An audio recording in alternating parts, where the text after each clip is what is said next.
What is going on, Don't Unfriend Me Nation? Welcome to the Don't Unfriend Me show. Matt and Leeroy are in the house tonight. It's good to have you here. Leeroy, welcome, buddy. In the house. How's it going?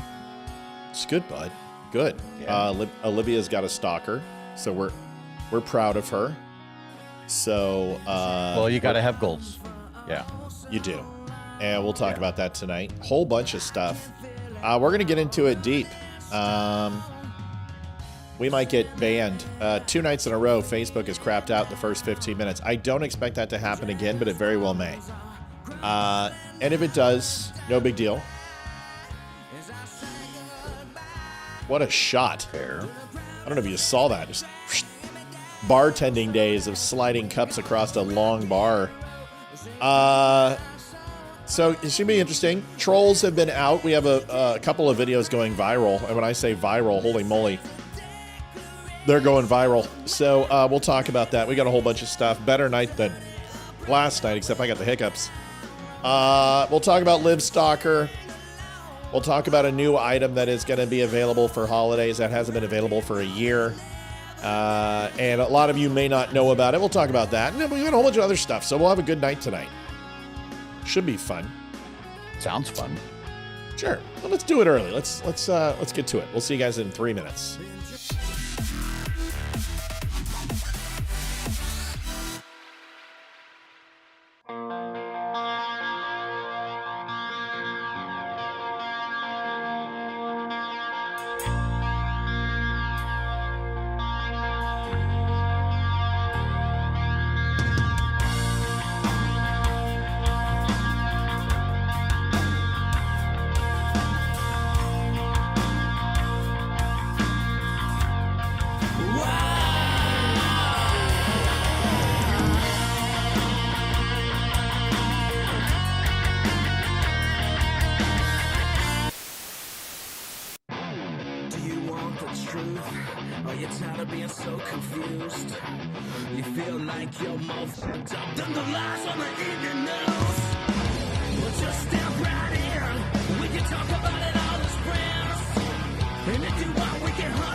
Hello everyone, good morning. Brandon from Still Point.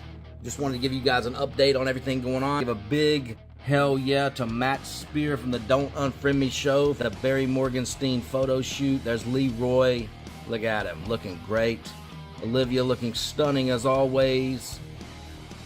Look at there, baby. Rocking the lid. Barry has done photo shoots with kings, presidents, the Pope, rock and roll royalty, Jimi Hendrix. Come on now. It's so awesome that our music is finally catching on after all this time. And you know we're going to always keep on rocking in the free world, baby. Make sure you tune in to the Don't Unfriend Me show every weeknight at 7 p.m. EST. The new stuff is dropping on all platforms very soon. We got it uploaded now, but we're getting on the Spotify playlist. You know how you have to do that.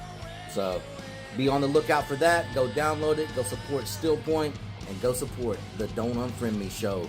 Matt, Leeroy, Olivia, Amy, we love you guys. Ethan, baby, we love you. And we will see you all soon. We're getting everything ready. And it's going to be badass.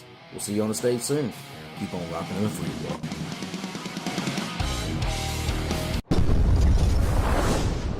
Adjusting transmitter output. This is the Don't Unfriend Me Show with your hosts, Matt, Leeroy, Amy, and Olivia. Geopolitics, military analysis, and election coverage. Coming to you live on all major social media channels at The Dumb Show. Honest, direct, unfiltered. We can agree, we can disagree. Just don't unfriend me. What is going on, everybody? Welcome to the Don't Unfriend Me show. Leeroy, good to have you here, buddy. It's good to see you. It's good to be here in the studio. This place is amazing. Isn't it beautiful? We port you over here, and it's just the easiest thing. It's the same technology that I once saw on Star Trek. That's how I get here, folks. It's pretty much how we do things here. Okay, well, let's do this. So you guys remember, and I know you remember, the Documents of Freedom. I think everybody remembers Documents of Freedom. I think we wound up selling close to 250 of those at one point, and they are back. And I thought I would do it in time for Christmas, right? So these books have been next to Leeroy and I. They've been with me for 5 years. And they've been with Leeroy for probably a better part of 2.5. And this is the Constitution, the Bill of Rights, and, of course, the Declaration of Independence. And when we first sold it, it came in this beautiful leather-bound, leatherette-style book. And what we did is we went to PFC Flags, and we had them build a custom box for these. And you can display them straight up and down or on the side. So if you put them on the side, a star is shown.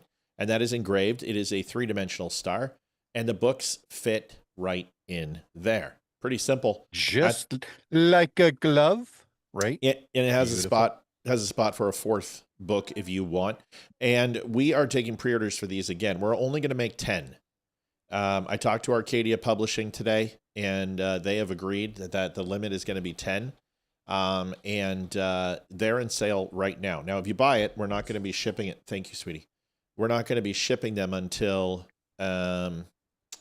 probably the middle of September, because it's going to take a little bit of work to get them done. And if they do well, we'll bring more in for Christmas. But these were extremely popular, and they're available on the website. And I'm going to turn it on as we speak, so you can go ahead and make an order if you guys want to. They're amazing, and the quality is incredible. The books themselves are. They're pocket books, and they're leatherette, and they've got pictures of the framers, and they actually have the picture of the Constitution inside, and they're amazing. And everyone who's gotten them, love them. We've never had a negative comment about any of these things. The only one is one that slipped a nail, and we had to add an additional brad on all 4 corners to make sure it didn't slip in the future. And since we've done that, every one of them have been perfect. So you can go take a look and get those. I am actually opening up the inventory right now and doing that. And Leeroy is going to fill in for the next few seconds so I can do that. If you guys have not seen these, or if you haven't had a chance to, these are really spectacular. They're incredibly well detailed with pictures of the original documents on the inside cover. And then the following pages kind of tell you a little bit more about what each document, why it's relevant, and why it's important to us as Americans. And again, because there's a bonus here, there's 3 of these, right? Then you really are getting the entire picture of how our government runs. And they're great for either gifts or just as reference material. They look good on a desk. They look good under a tree. So yeah, feel free to, these are amazing. Please order them. They're awesome. All right, that's pretty much it. September 15th is when they're available. I've already discounted them to 10% off, so your coupon code won't work on it because they're already discounted. And unfortunately, there's no margin in these anymore. The reason why is the wood is extremely expensive to make and cut, and obviously the books have gone up in price a little bit. So there we go. Yes, Living Patriot says, I see some of the posts you made today, Matt, are going viral. Yep, there's one that's, I think, at 1.25 million. It's been up for 5 hours, and it's absolutely crushing. So we've got several posts that are going viral right now, and we're starting to make it happen again. So it's nice to see. So yeah, we're doing the work, and it's doing well, and it's great. It's wonderful. So go get yourself a document of freedom or a t-shirt or something else if you want. Please make sure we share this out. We need to get this thing shared out. Want to make sure we get as many people as we can. And we also want to invite the trolls. If you guys want to call in, 276-200-2105. I am in Rumble chat tonight, and I will stay in Rumble chat tonight. And we also are taking phone calls. I figured I would start off with this. Olivia has her first stalker. Now, she's had stalkers through me, but they've never directly engaged with Olivia. So she got her first stalker mail. The guy's name is Preston Smith. And I think everyone who was on last night know who this guy is. This is obviously the guy that came over from Rumble who said he hated Israel, and then he melted down because nobody agreed with him. And then, he's like, oh, why can't you hate Jews with me? I just share in my hatred for Jews. Oh, I don't hate Jews. I hate Israel. Right. Okay. Yeah. So Preston, this guy says to Olivia, you just, English, fantastic. You just an ugly fat bitch. Nothing else to really say. It looks like your face is lopsided. And why is your eyebrow so high up? Man, you are reaching. I mean, seriously. Wow. Wow. It's just like so specific and just detailed and accurate. Right. Right. Stalkers. I mean, that's kind of lame, right? I mean, if you're going to be so nitpicky, that's like trying to rag on Cindy Crawford's mole. Yeah. You've never had any better, bro. Trust me. Right. You've never even fantasized about anything better. And it's just so obvious. It's so patently obvious. Oh, we got our first question for the night. We're just going to call Rogelio? We're just going to call you Martinez. You voted for a pedophile. Is that a question or a statement? Nope, not that I know of. I didn't vote for Bill Clinton. I didn't vote for Joe Biden either. I don't know what you're talking about. What do you mean, man? Dude, why are you taking a selfie of yourself in the fucking bathroom? Creeper. What a weirdo. Can you imagine taking a giant shit and then getting up and being like, man, I look and smell great. I'm going to go ahead and take a picture. Oh, was no, that not on Facebook, or was that like in one of the other? It's I just popped platforms? it up right there. Okay. It's Facebook. Here it is. Okay. Rogelio. I think we're getting a call already. God, dude, come on. I already know who this is. Yeah, you've called the Don't Unfriend Me show. You're on with Matt and Leeroy. Hold on a second. Hold. I'm not ready yet. We gotta. I gotta shift the audio. Hold on, man. All right. Sorry. All right. Now give it to me, Justin. All right. So I've been seeing mixed reports on this trans shooter. Okay. Was it a female going to a male, or was it male going to female? A male going to female. It was. Okay. Yeah. All right. And I also can put it this way: delusion, basically, all the steps of the way. So, but he had renounced in his writings in his journal that he was wish that he could take it back, wish that he could no longer be,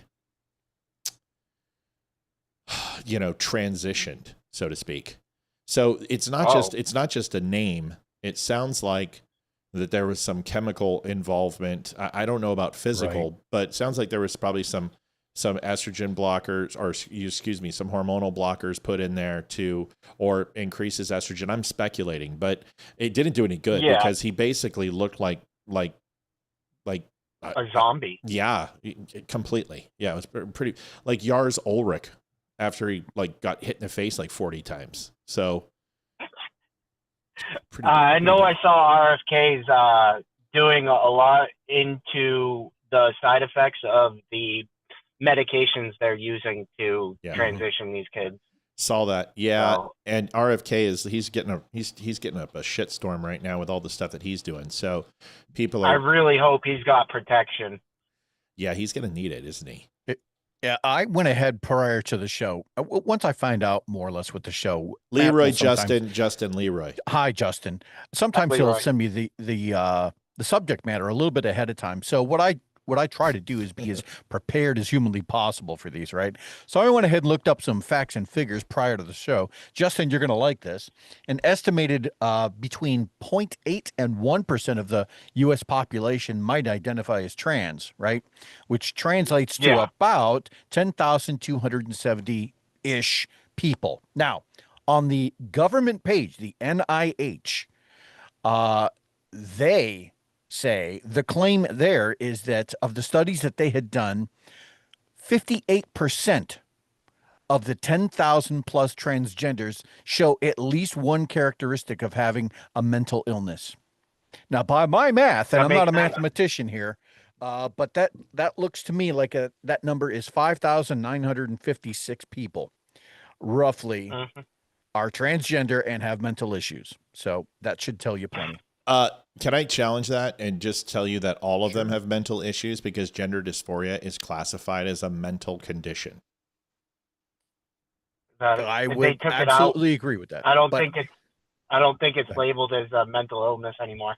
No, but it's still a mental condition, and so that's what you need to understand. And if you go by the EMS, and it is, and I'll look up the clinical definition. Do you have more numbers to show why I look that up? No, my point basically was just that, look, you already have a government study admitting to damn near 60% of everyone who identifies as such having some level of mental illness. And I'm with Matt. I understand this, that gender dysphoria, if you're claiming that you're transgender, then you obviously already have gender dysphoria, which means it's 100% of the population. It's kind of like saying that not all people from Islam are terrorists, but all terrorists are from Islam. You know, fair to say. Here's the clinical, and so this is from the DSM and ESM, so Diagnostic and Statistical Manual of Mental Disorders. And this is the 5th edition. This is the most recent. Gender dysphoria is a psychological distress that results from an incongruence between a person's experienced or expressed gender and the gender assigned to them at birth. A marked incongruence between these experiences and expressed genders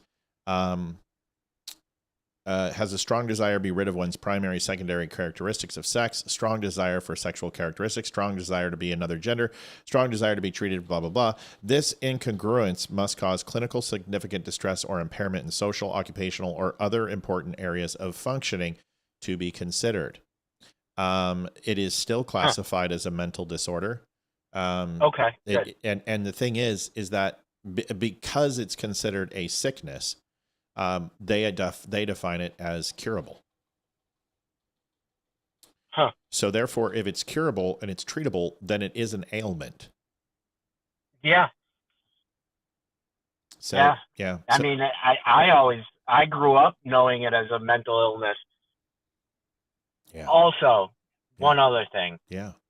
I know I was asked to send it as an email, but I couldn't find the proper email to send it to. Okay. My question the other day was if you could possibly do either a Saturday or Sunday show on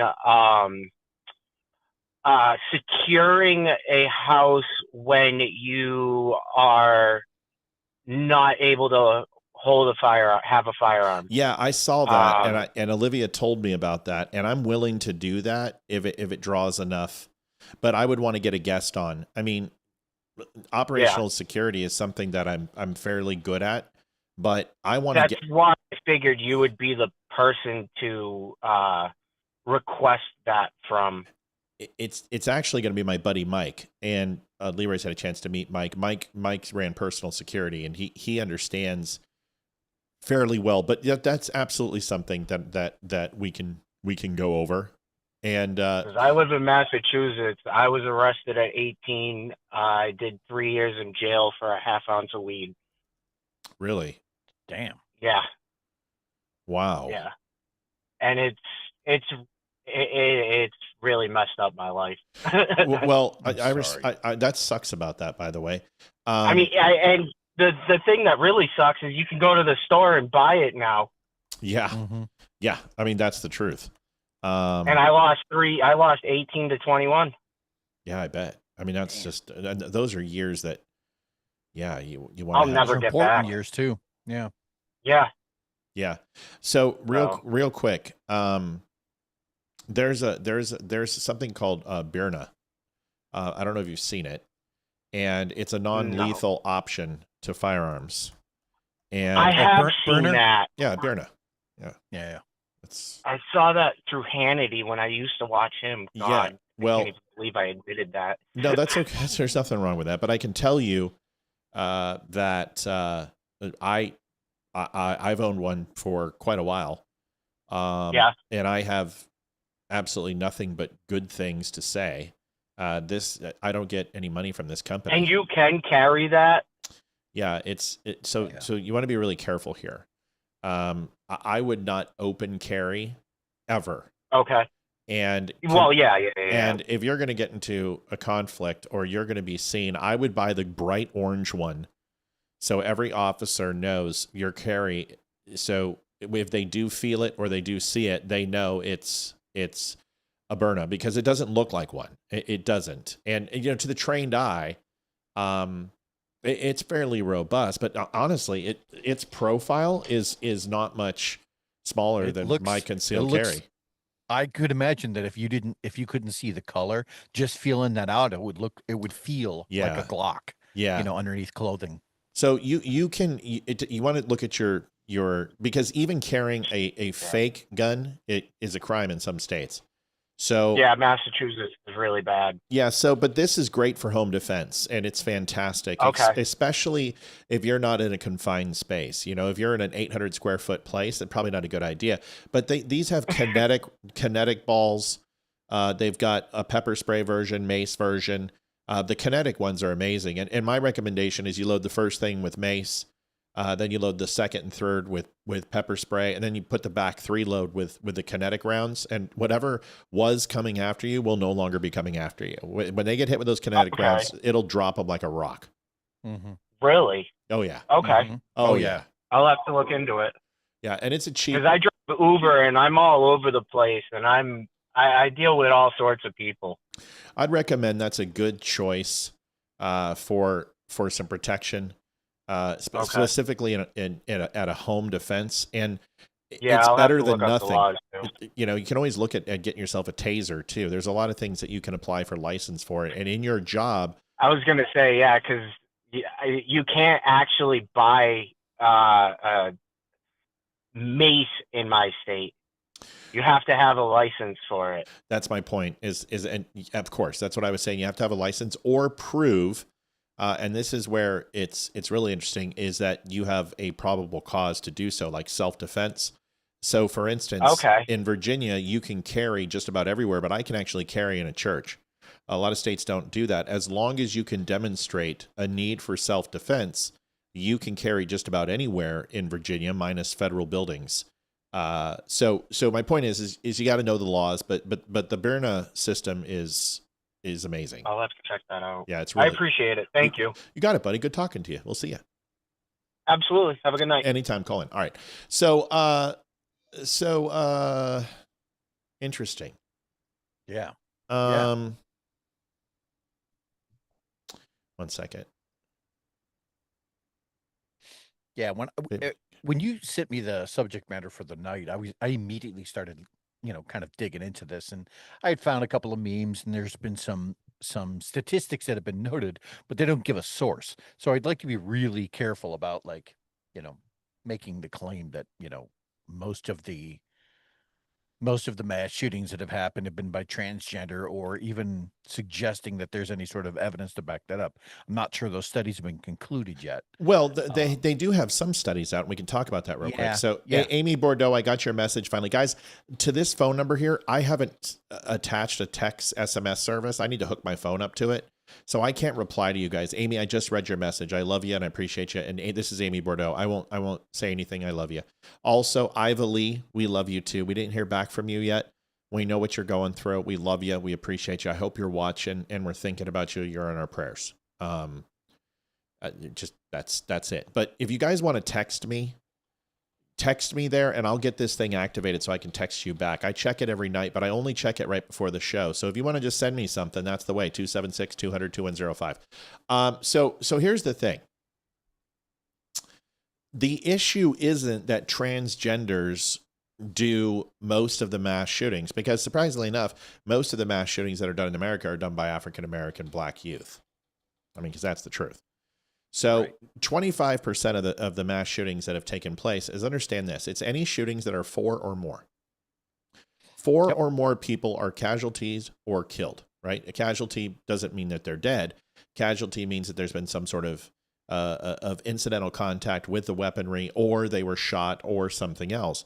And 4 or more qualify. So every gangland shooting and drive-by counts as a mass shooting. Now, if you want to talk about like a mass casualty event, there's only about 25 of those a year. And that's a lot. But that's the truth. It's only about 25 mass casualty events. We're talking Uvalde. We're talking the Pulse nightclub. We're talking what just took place in the Annunciation Church. So these things are rare. Now, out of those 25 mass shootings, how many AR-15s were used? Predominantly, rifles were used in most of them. That's the absolute truth. But when you look at AR-15s and long rifles used in shootings, it's only about 4.5% of all shootings in the United States. It is a rarity of rarity. In fact, handguns are the #1 killer of over 63 to 67%, depending upon the crime and the designation. If you're considering also suicide to be a part of this, or accidental shootings, which you should, then the handgun is by far the most lethal. Then it goes to shotguns, and then AR-15s. Shotguns are used. And that makes absolute sense given the size and their relative ease of transportation. If if that is a person's intent, is to go into a shopping mall or wherever, it's much easier to conceal something that is yay big versus an AR-15, which, good luck getting that through a. Yeah, and this big is difficult to conceal. I've been doing that my whole life, and trust me, that's really hard. So the thing, so there's some numbers for you. The next thing is that if we were to ban semi-automatic weapons, these are semi-automatic weapons, which basically, in all essence of the word, means every time you pull the trigger, a bullet goes down the barrel. Okay, that's it. That's semi-automatic. Right. You don't have to manual action the firearm in order for it to fire again. And the example of that would be a shotgun. An auto shotgun's different, but a pump loading shotgun. Pop up. Sure. Shum shum. That is going to be that's not a semi-automatic. That is a single shot weapon. A blunderbuss. A single load, single round bolt action rifle, like a 308, without a cartridge, without a magazine, is going to be a single shot. That's it. There's not much else. A blunderbuss for turkey shooting. Right. A black powdered rifle. You have essentially eliminated every 97% of the guns. Every pistol that is currently in use, at least through the police and the military, and then 90, to Matt's point, 97+% of everything that's in privately held hands. And this is the absolute truth. Semi-automatic, and this is why the liberals don't know what they're talking about. We're going to talk about this tonight. We're going to go over it. Revolvers are semi-automatic. You pull and shoot. Pull and shoot. That's the way it works. And pretty much every weapon out there is semi-automatic. So when you hear them say, well, we want to ban semi-automatics, they mean 97% of all the guns out there. They want you to have shotgun. And trust me, they'll come for the shotguns too. Because shotguns are killers too. And you put a slug in a shotgun, you're going to do some damage. I mean, you can go through a car with a slug. So now that you do that, then what they want to do is, after that, is they want to ban, if they can't have the semi-automatics, they're talking about banning 9mm ammo. And that is going to eliminate about 70% of the handguns out there. Most common round in every handgun across America is a 9mm. Yep. It's the most common round you can get. Right below that is probably a 22 or 40 cal is actually pretty uncommon. 45's pretty common, but it's not nearly as common as 9. A 380. you're going to have You've already mentioned all of the big ones. Just those 3 or 4 calibers probably constitute better than 95% of the market. A lot. So just getting rid of 9mm is going to, it would eliminate most of the handguns. Like out of my handguns that I possess, 7 of them would have to be turned in. 7.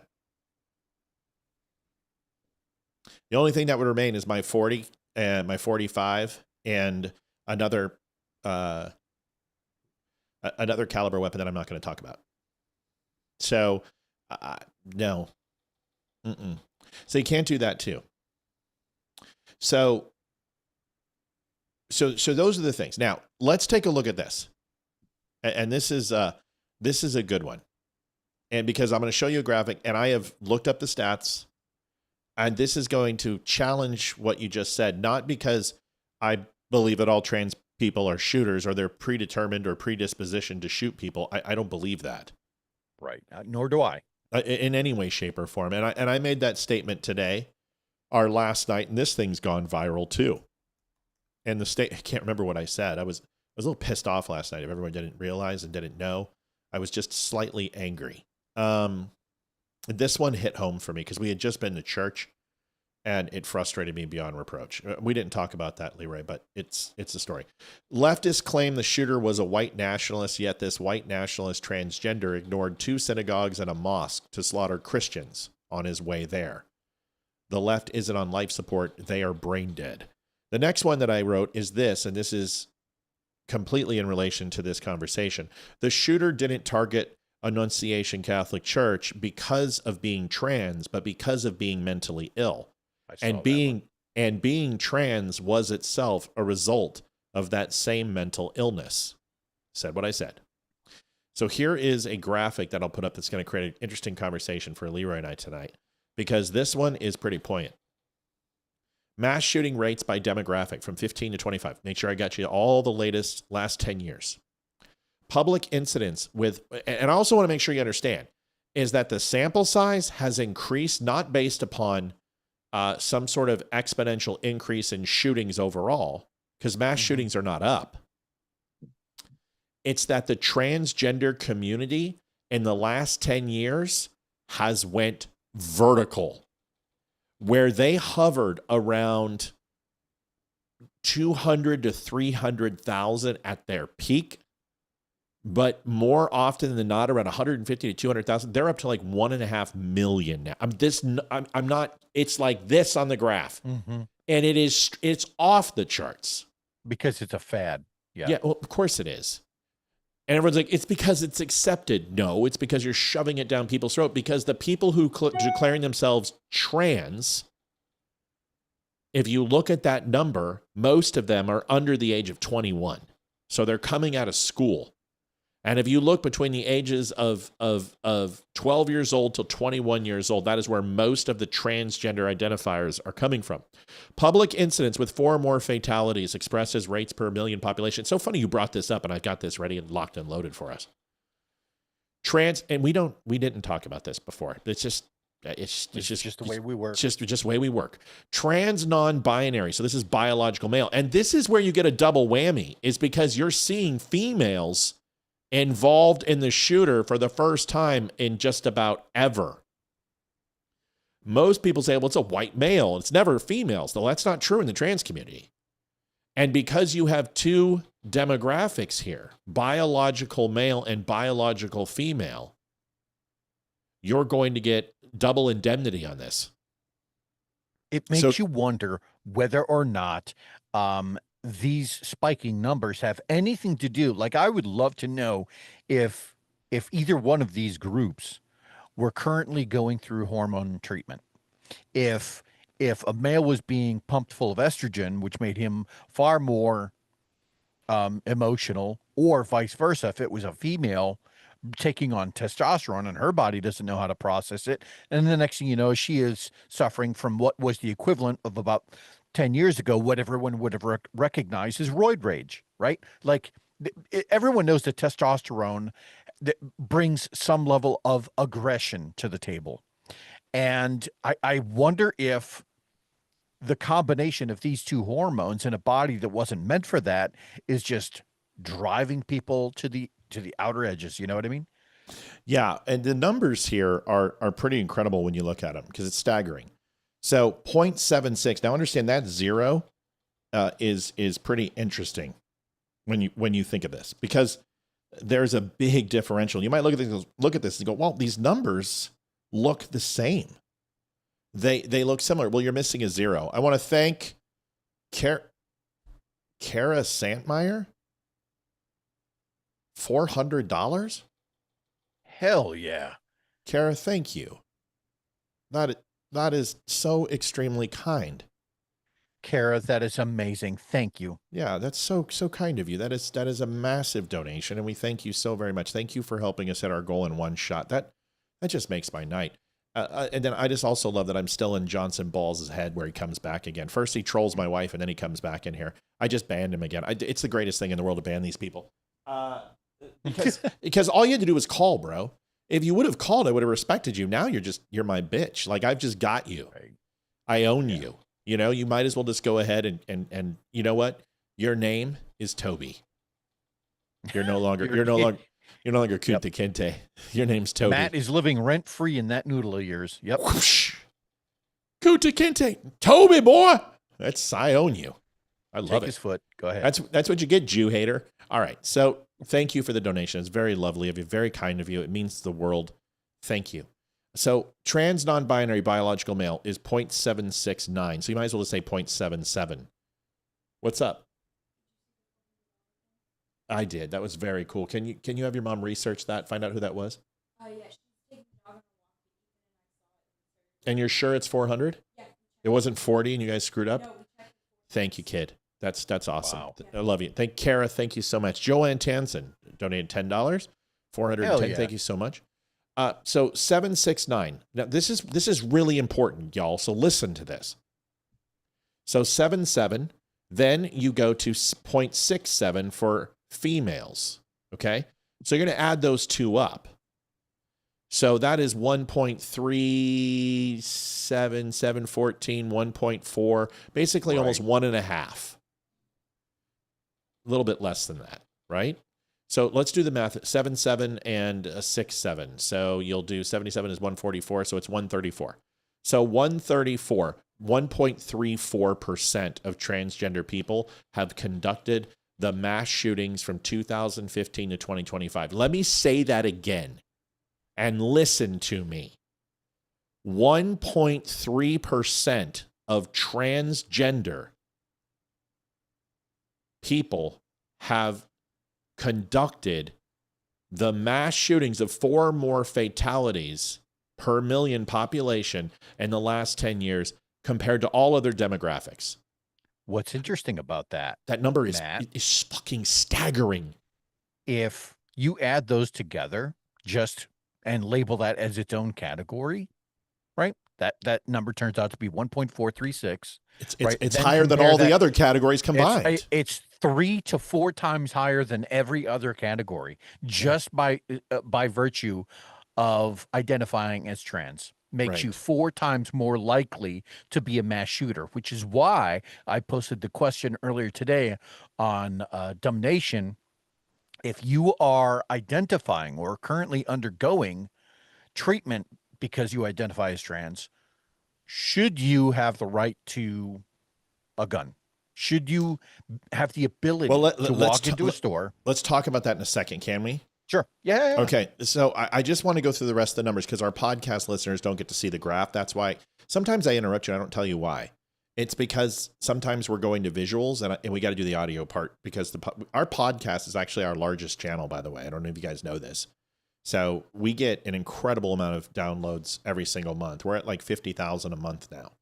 But that's unbelievable. So that's a huge number. So I got to keep feeding the machine. So real quick, Asian men, 0.4. Think about that. 0.4. Black men, 0.19. White men, 0.17. And you're like, that's not possible. All I see is white men doing mass shootings. You're absolutely right. But this is based on population and demographic. This is based on 71% of the population of the United States of America is Latino and white. That's why you see Hispanic men down below at 0.094 and Asian women as in 0.097, which are more than Hispanic men, which leads you to believe, wow, Hispanic men have kind of got the short end of the stick, because racially, just stereotypically, you think, well, Mexicans have to kill more than white people. Right. But it's not true. Why is it that they always seem to be stereotyped in Hollywood to be, all gangbangers, and we all see them as the villain in Training Day. Like, it's not true. Yeah. Not numerically. And the thing that, if it's frozen, just leave and come back. Wait, what do you mean Rumble went out as well? Hold on. I'm not showing that we're... Hey, are we off Facebook? No, we're still on. Okay. You guys leave and come back. We're still on everywhere. All right. So listen, these numbers, these are from FBI.gov. This is from HSI Index. This is all verifiable through you. Everyone on Rumble, I'm watching. Just make sure, Balls, every time he comes in, just ban him.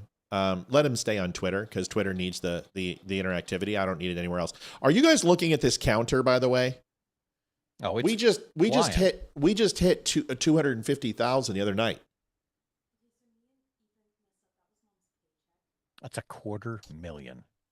God damn you. Hated fuck. Close the door.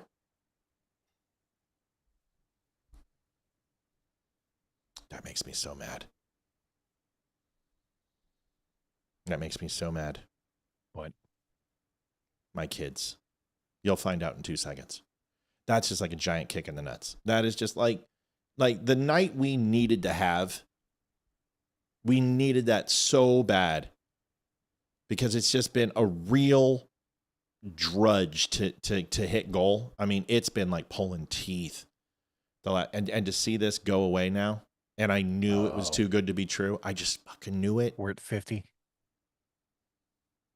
No, are we at 50? No, we're at 0. What? They I guess they read the wrong thing. I don't know. I'm just so tired of the you come in here every night and it's just like, dude, so tired of the grind. Like, I hate it. It's exhausting. It's just like, I would rather it be like it used to be, where the show didn't need to make money, because it was just easier. It was so much easier because we didn't care about any of that. Now it's just like, you see something like that and you're like, oh, I don't have to talk about donations for the rest of the night. I don't have to talk about this. And then right in the nuts. Hold on a second. Hayden. 1 second.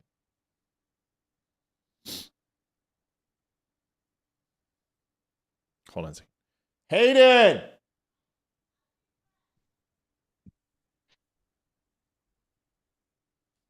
Hey, I'm not mad at you. It was a kick in the nuts, honey. I mean, that's a really, it's not your fault. It's nobody's fault. It was a mistake. I reacted poorly, and I acted childish, and I apologize. I love it. Say it's okay, Dad. That's all you need to say. I love you, and I'm sorry. I'm sorry I got pissy.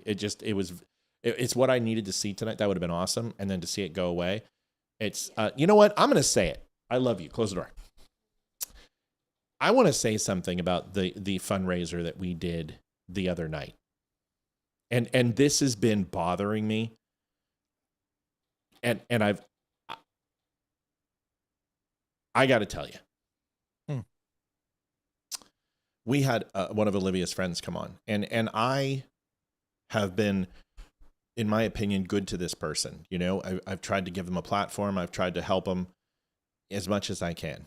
And, you know, he's not in a good spot. He's got cancer. He's not well. And I understand that. And it really, I felt obligated to help as a father, as my wife's friend, and thought this is the right thing to do as a man. So we opened up our donation pool to him. And I said, I'll match all donations. Did you hear this? I don't think you heard this. I did. Okay. I did. So just for the listeners. So we wound up getting to $3,000, and I thought it was going to be like $500. And I promised to match and do the taxes. So I did. And it's been hard because that night we wrote a check for $6,500 and then went to my accountant and told them we had another $2,500 in gross up to go ahead and do. That's a lot of money. And I was not ready to write a check for myself that night. But you know what? I did it because it was the right thing to do. And it's bothered me. It's bothered me every night because that's a shit ton of money. Mm-hmm. And it put us in a pretty bad spot. So Olivia just like reached out and just said, hey, would you mind? And he's like, my car broke down and I got a new car. Thank you guys for helping. And I'm like, oh, it feels so good that like it went somewhere to the right spot. Right. Right. So then I found out today that Olivia had asked him, hey, last week, would you mind just saying something on Instagram or helping, Matt on Twitter or something? You have a great following on Instagram. He doesn't. Would you mind just saying something nice about it or just calling out the show? And I guess the answer was, sure, I'll do that or something. And I'm pretty sure that, I could be wrong, but I've seen nothing at all, like nothing. So I'm like, well, maybe he's not feeling well. Maybe he's sick, or maybe he's not, something. So I'm like, you know what? I'm going to go look. So I go over to Instagram. I go over to Rumble. I go over everywhere, and there's nothing. It's zilch. It's nada. And it's like, it's just stuff that is being posted every single day, every single hour, and it has nothing about it. And I'm like, okay, I'll just give it some time. And the biggest nut kick in the world happened is I went and I was on there today, and I went and looked, and there's a repost of Damani, which is great because I love Damani. He's my brother, and I'm absolutely stoked for him. And I looked at the amount of likes and comments that were there. It was incredible for him, and I'm stoked for him. But I'm like, if you could have done that for someone you don't know, right? Who knows me? Then why wouldn't you do that for us? And what was really bothering me last night was the fact that these families that have these children in hospitals and they're burying their children, that money I would have rather have given to them. You know what I mean? Yeah. And that to me just seems unfair, David Wagoneer donated $20. Says, thanks Wagner. for putting on a great show. Wagner. Yeah, Wagner. Sorry, it's my boy. Your podcast keeps me sane on my commute, I think is what that said. Sorry. Yeah. So Dave Wagner's an old friend. Do tell Brett I said hi. David, I tried to get you last time. I think you jumped off, but brother, it is so good to see you. And I'm so glad you're doing well. Thanks for the donation, man. But anyway, listen, I just had to get that off my chest. And I'm not condemning anybody because God bless him and I hope he heals and, but you should put something back into this world. You know what I mean? That's what I expect. That's what I expect. Like you got to put it back in the world. And there's a way to do it. And maybe not even about us, but you got to give it back. You got to put that back out there. And it just frustrates me. I don't want accolades. That's I don't want to thank you. But if my wife asks you to do something and I didn't ask you to do something and I didn't ask at all, but that's your friend. And she asked, and that should have been like a hell yes. Let me do it right now. Frank Riley donated $41.69. Let's go donation. I had to get it off my chest. If I didn't get it off my chest, it was going to keep bothering me. And now I feel 10 times better. Okay. So transgender shooters, you were talking about, should transgender people have the right? That's right, Chuck. Gaslit. That's right. That's the way it felt. I felt gaslit too. I even told my wife, I'm like, God, I feel used. Because we've done that for many people and we love doing it for people. We really do. We love helping, but that's the first time it felt like we were used. Brian, 2110, love you. Thank you, buddy. So Chuggy, that's the word. That's the word. Gaslit. That's the way I felt. Okay. So should transgender people be able to own a firearm? Let's have that conversation. This is a very, very big debate. What do you think? See, that's the question. And that's why I posed it, because really the idea is that unless you are, have some sort of documented mental condition, right? Thank you, Thomas. Thank you, Thomas. 5199 says, let's keep the show running. Thank you, Thomas. Thanks, Thomas. that unless you have something documented on paper that either shows you as a prior felon or go ahead, sorry. No, Eduardo Roque is his name, says, look, Nazis parade around like patriots. I'm Jewish, you fuckstick. I mean, I'm not practicing, but I am Jewish. So, Grandma. Thomas Griffiths, 190. Thanks. That's it. Thank Just you. Thanks, Thanks, Thomas. We love you. Thank you, guys. Thomas. Thank you. That Love is you. amazing. Thank you. Yeah, Thomas. that's freaking great. So, hey, Eduardo, we've made more money in 30 minutes than you probably made all week. So keep rocking that Home Depot, buddy. Don't worry, ICE is coming for you. So if they don't have, okay, so just your opinion. Just give me your opinion. Should transgender people have the right to possess a firearm? Okay. Yes, but up to a point. The moment they get assigned any sort of hormones or drugs, or have that clinical diagnosis that shows them as having, mental conditions, then that disqualifies everything. But So what barring about any of that, well, hold on. What about a woman? What about a woman who is on estrogen or me? I'm testosterone replacement therapy. yeah, but you're a male taking on a male hormone. That's Right. different. As far as you know, I mean, I'm already a Nazi. Why not be a gay Nazi? Because there's nothing like being a Nazi and being happy. Nazis! That's Right.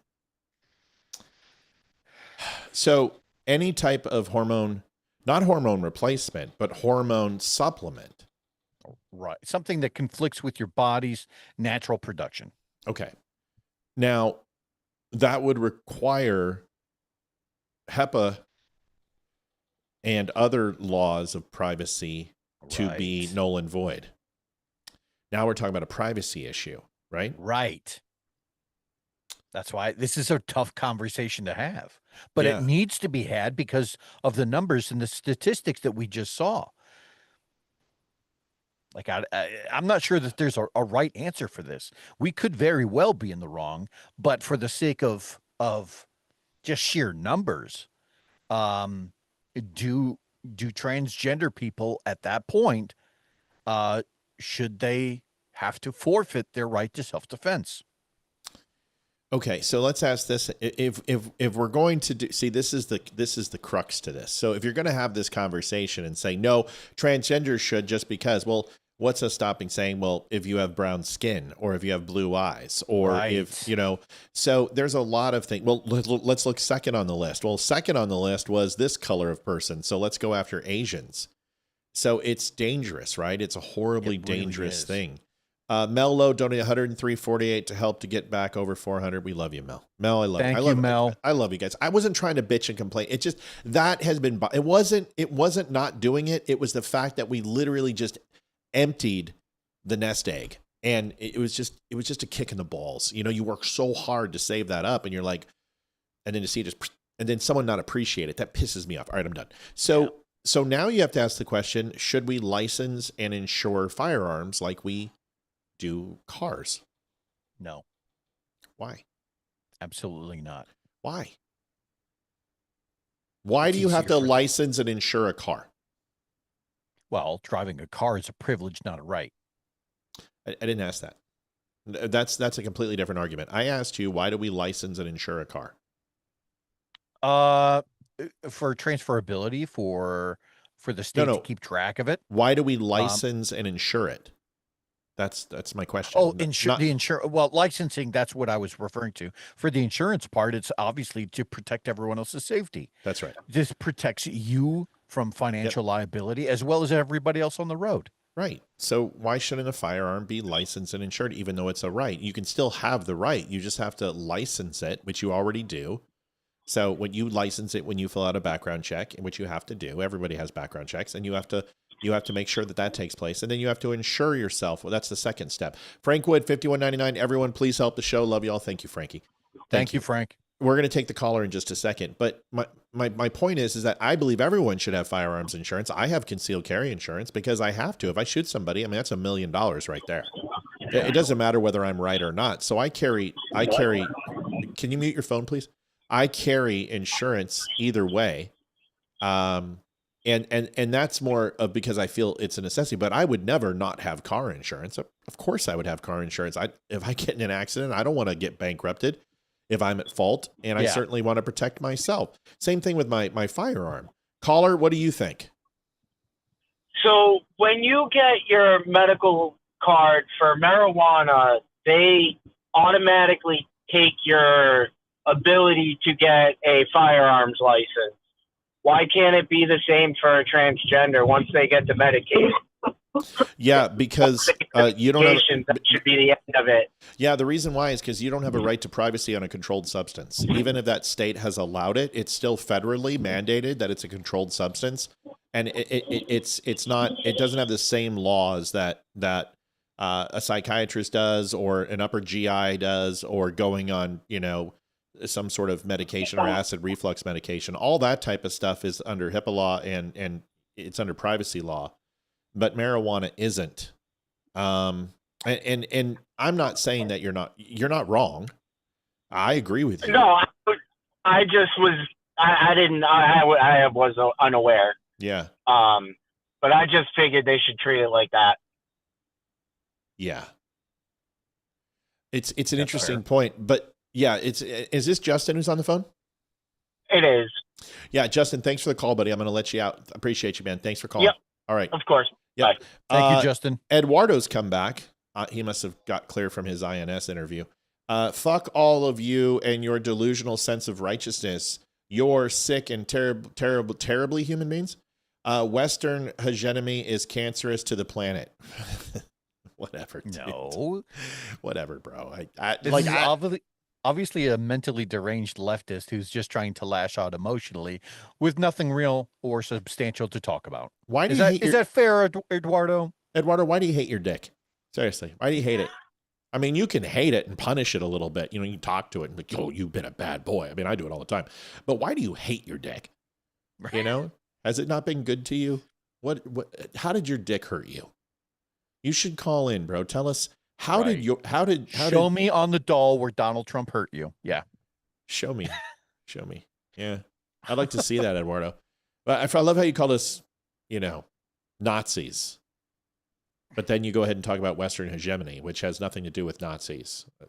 So what is it? Is it that we're Nazis? Or are we all about Western civilization and manifest destiny? I mean, can you get your fucking euphemisms right? I mean, can you label me with your monikers properly? Right. Why don't you call me a black Ku Klux Klan member while you're at it? Or a man-loving lesbian, you fucking twat. You people, you're fucking idiots. This is somebody who's taken every soundbite or he's tried to string together two reasonably sounding terms and to try to apply them practically to conversations that he has no knowledge how to engage in. Yeah. Sorry, Eduardo. You Sorry. suck. Self-deport, Eduardo. You'll be happier. He's like, I'm not from the United States.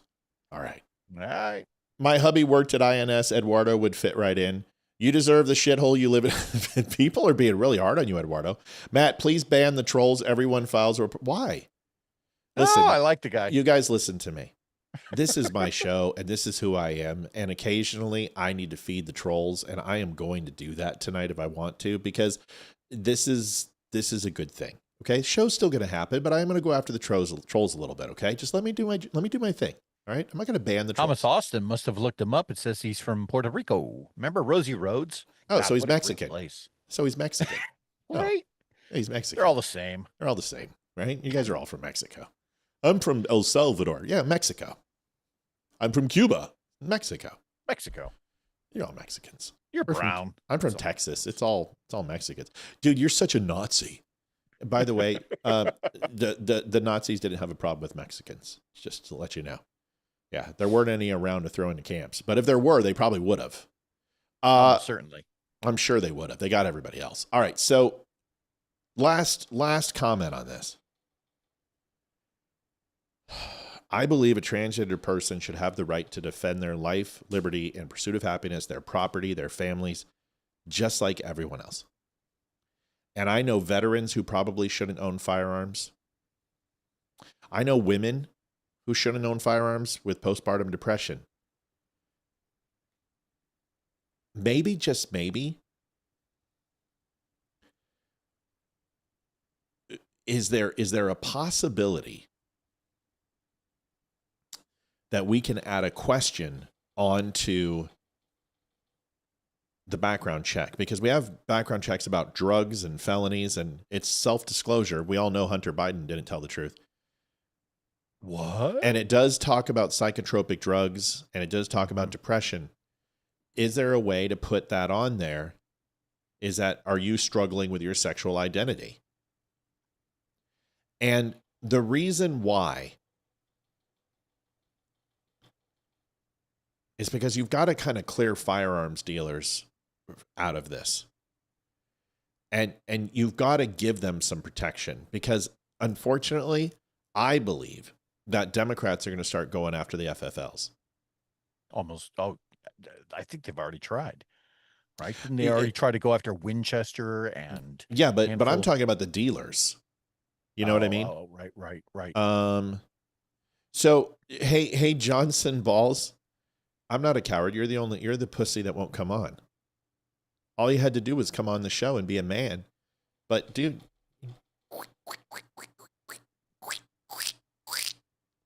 seriously, dude, it's a little moist. So I'm going to keep banning you until you have some balls. You don't need a Facebook account to call in 276-200-2105. Have a pair. Be a man. You don't get to call someone a coward when you're afraid to call in and have a conversation on the phone. Seriously? Come on, dude. Everybody knows you're full of shit. That's why everyone laughs at you and just bans you. That's just weak. Yeah. You're just a little girl. Someone need a hug. Bye-bye, Johnson's balls. This guy's been banned 40 times. He keeps creating accounts. Charity Land donated $26.25 whenever I hear the daily news. I wait to see what the dumb show teaches me. Thanks for being my news litmus test. You got it, Charity. All right. So thank you, Charity. So let's solve this problem. We got to solve it. So we got to protect the FFLs. There are no gun show loopholes. Okay. No. I'm so sick of this. What you're talking about is illegal. Illegal. You're talking about people selling guns out of their trunks. No. Nope. Well, places like Ohio, private interactions like that are not illegal. That's not a sale. That's not a gun show sale. No, that's not. But that's the point. That it's not a gun show loophole. Exactly. That's a private transaction. That's right. And that's right. And if you're selling it without the proper paperwork, it's illegal. So it's already illegal. So the whole gun show loophole, there is no gun show loophole. I have been to more gun shows than there is no gun show loophole. You have to fill out a background check when you go ahead and you buy a gun at a gun show. But what people are saying is, well, they're selling guns out of the back of their trunk of their car at gun shows. Yeah. First of all, that's not at a gun show. And second, what they're doing is illegal, or they're selling it as a private firearm without filling out the proper paperwork. So what you're saying is, well, let me get this right, just to make sure I understand, is that bad guys don't follow laws? What? Well, forget it. That was one of the biggest hangups, and that led to one of the biggest arguments that I ever had with my mother. She was absolutely insistent that gun show sales that turn private, aka the people at gun shows who say, hey, you want to buy a gun, and then walk out to their car and try to turn it into a private transaction. She was convinced that happens far more than it actually happens, claiming at one point that my dad had done that. But then she admitted that the dealer actually asked to see my dad's CCW. And I'm like, well, that solves it. He did ask for a background check. If you were able to pass a CCW background check, that lets the guy off the hook. It's legal. Or let's just ask the question, how many mass shootings have been done from gun show sales? Okay, end of conversation. We're done. None. It's all FFLs, or they take it out of their home from their parents, or they get it as gifts. This is what happens. So I'm sick of hearing this shit, okay? This guy went into a pawn shop and got these firearms. So it's not like getting a gun is the hardest thing to do in the world. Can we stop pretending that it is? But, right. Oh, the chat shows is black in the middle of the screen. What are we talking about? What are we talking about? I'm not sure. I don't know what they're saying. I'm broadcasting this channel. Are you talking about this? This? I don't know what you guys are talking about. I'm sorry. I'm trying to figure out. Across Leeroy and Matt's arm. Okay. This right here is the Don't Unfriend Me flag. Are you talking? God, look at this number. Are you talking about this right here? That says don't give up the ship. It's a Navy thing. I don't know what wording we're talking about, unless you guys are seeing something else. A couple other people have commented with the chat is fine, so I'm not sure. It must. I don't know. I'm trying an to. isolated case. All right. So okay. So protect the firearm dealers. Okay, we got that. How do we ensure that transgender people don't get guns? Because that's really what we're saying. Because if you say some can't, it means all can't. Right. You're essentially taking the Second Amendment away from an entire group of people, and I am completely against that. I really am. Because if you're going to take it away from trans people, then you got to take it away from PTS veterans, TBIs. You got to take it away from postpartum depression. Anyone who has clinically been depressed in the last 5 years. They do it for life insurance. Your life insurance premium goes up if you've been classified as depressed. I had a back surgery, 10, 12 years ago? My insurance premium went up when I went ahead and applied for new medical insurance. Olivia had postpartum depression, 13 years ago? And because she did 13 years ago, her premium went up. So if we can punish people for their premium, why can't we go ahead and hit them on guns? Well, if 58% of the people who identify as trans are, in fact, and I know what you're saying, Matt, as far as it's 100% of them actually have mental health issues, but let's go with the government number. Let's even say that it's all of them do. I know. But what I'm saying, I know, but I'm just telling you, I'm agreeing with you. But we have to split hairs here somehow. You know what I mean? Right. Well, where I'm headed with all of this is I wonder if those hairs that we're trying to split can come down to anybody who is currently on taking medication for hormones that are opposite of their gender at birth. How do you classify? How do you collect that information? I don't know. You would have to have them take it would have to be a blood test, because you can't test estrogen and hormone levels through urine. No, but you could put that on a card, though, a questionnaire card to say. Yeah, but what do they lie? Gender assigned at birth. What do they lie? Well, then that's a federal crime. I know it's a federal crime, but my point is we just established that these people, any people who want to do this, they really don't care about laws because they're about ready to go kill a bunch of people. You know what I mean? So lying on a background check isn't. And you know what? Let me rethink this. Murdering babies, I was totally cool with that, but lying on a background check, that's where I draw the line. I mean, fucking A.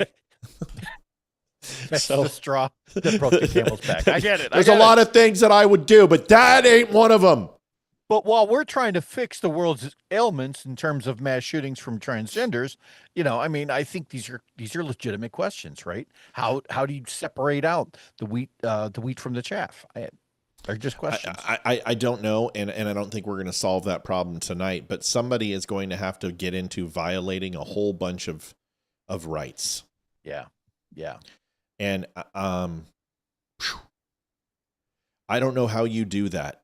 And I think what people get upset by is when liberals try to trivialize the seriousness of this, when they go, oh, well, Donald Trump reversed a bunch of people who were crazy from getting firearms. No, what he did was to have Department of Homeland Security and other places who were weaponizing against conservatives to not be able to weaponize against veterans and conservatives because they had something in their record that they took testosterone, or they were on some sort of NSRI or SSRI and are now recovered. And you were using people's cured or recovered disorders or disease or curable medical condition as a disqualifier for firearms that were in the past. And you can't do that to people. And if you do that, like I said, then it's blue-eyed people and green-eyed people. You know what I mean? But we've got to do something. What about a waiting period? What about somebody who comes in and tries to buy 2 AR-15s, a 12-gauge shotgun, a 40 cal, and 40 boxes of ammo with a flak vest? Should we have a waiting period for that?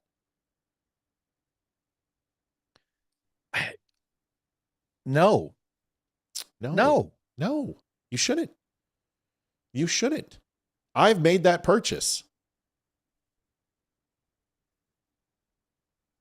I purchased 2 ARs, a shotgun, a handgun, and a vest for skeet shooting, but it wasn't a flak.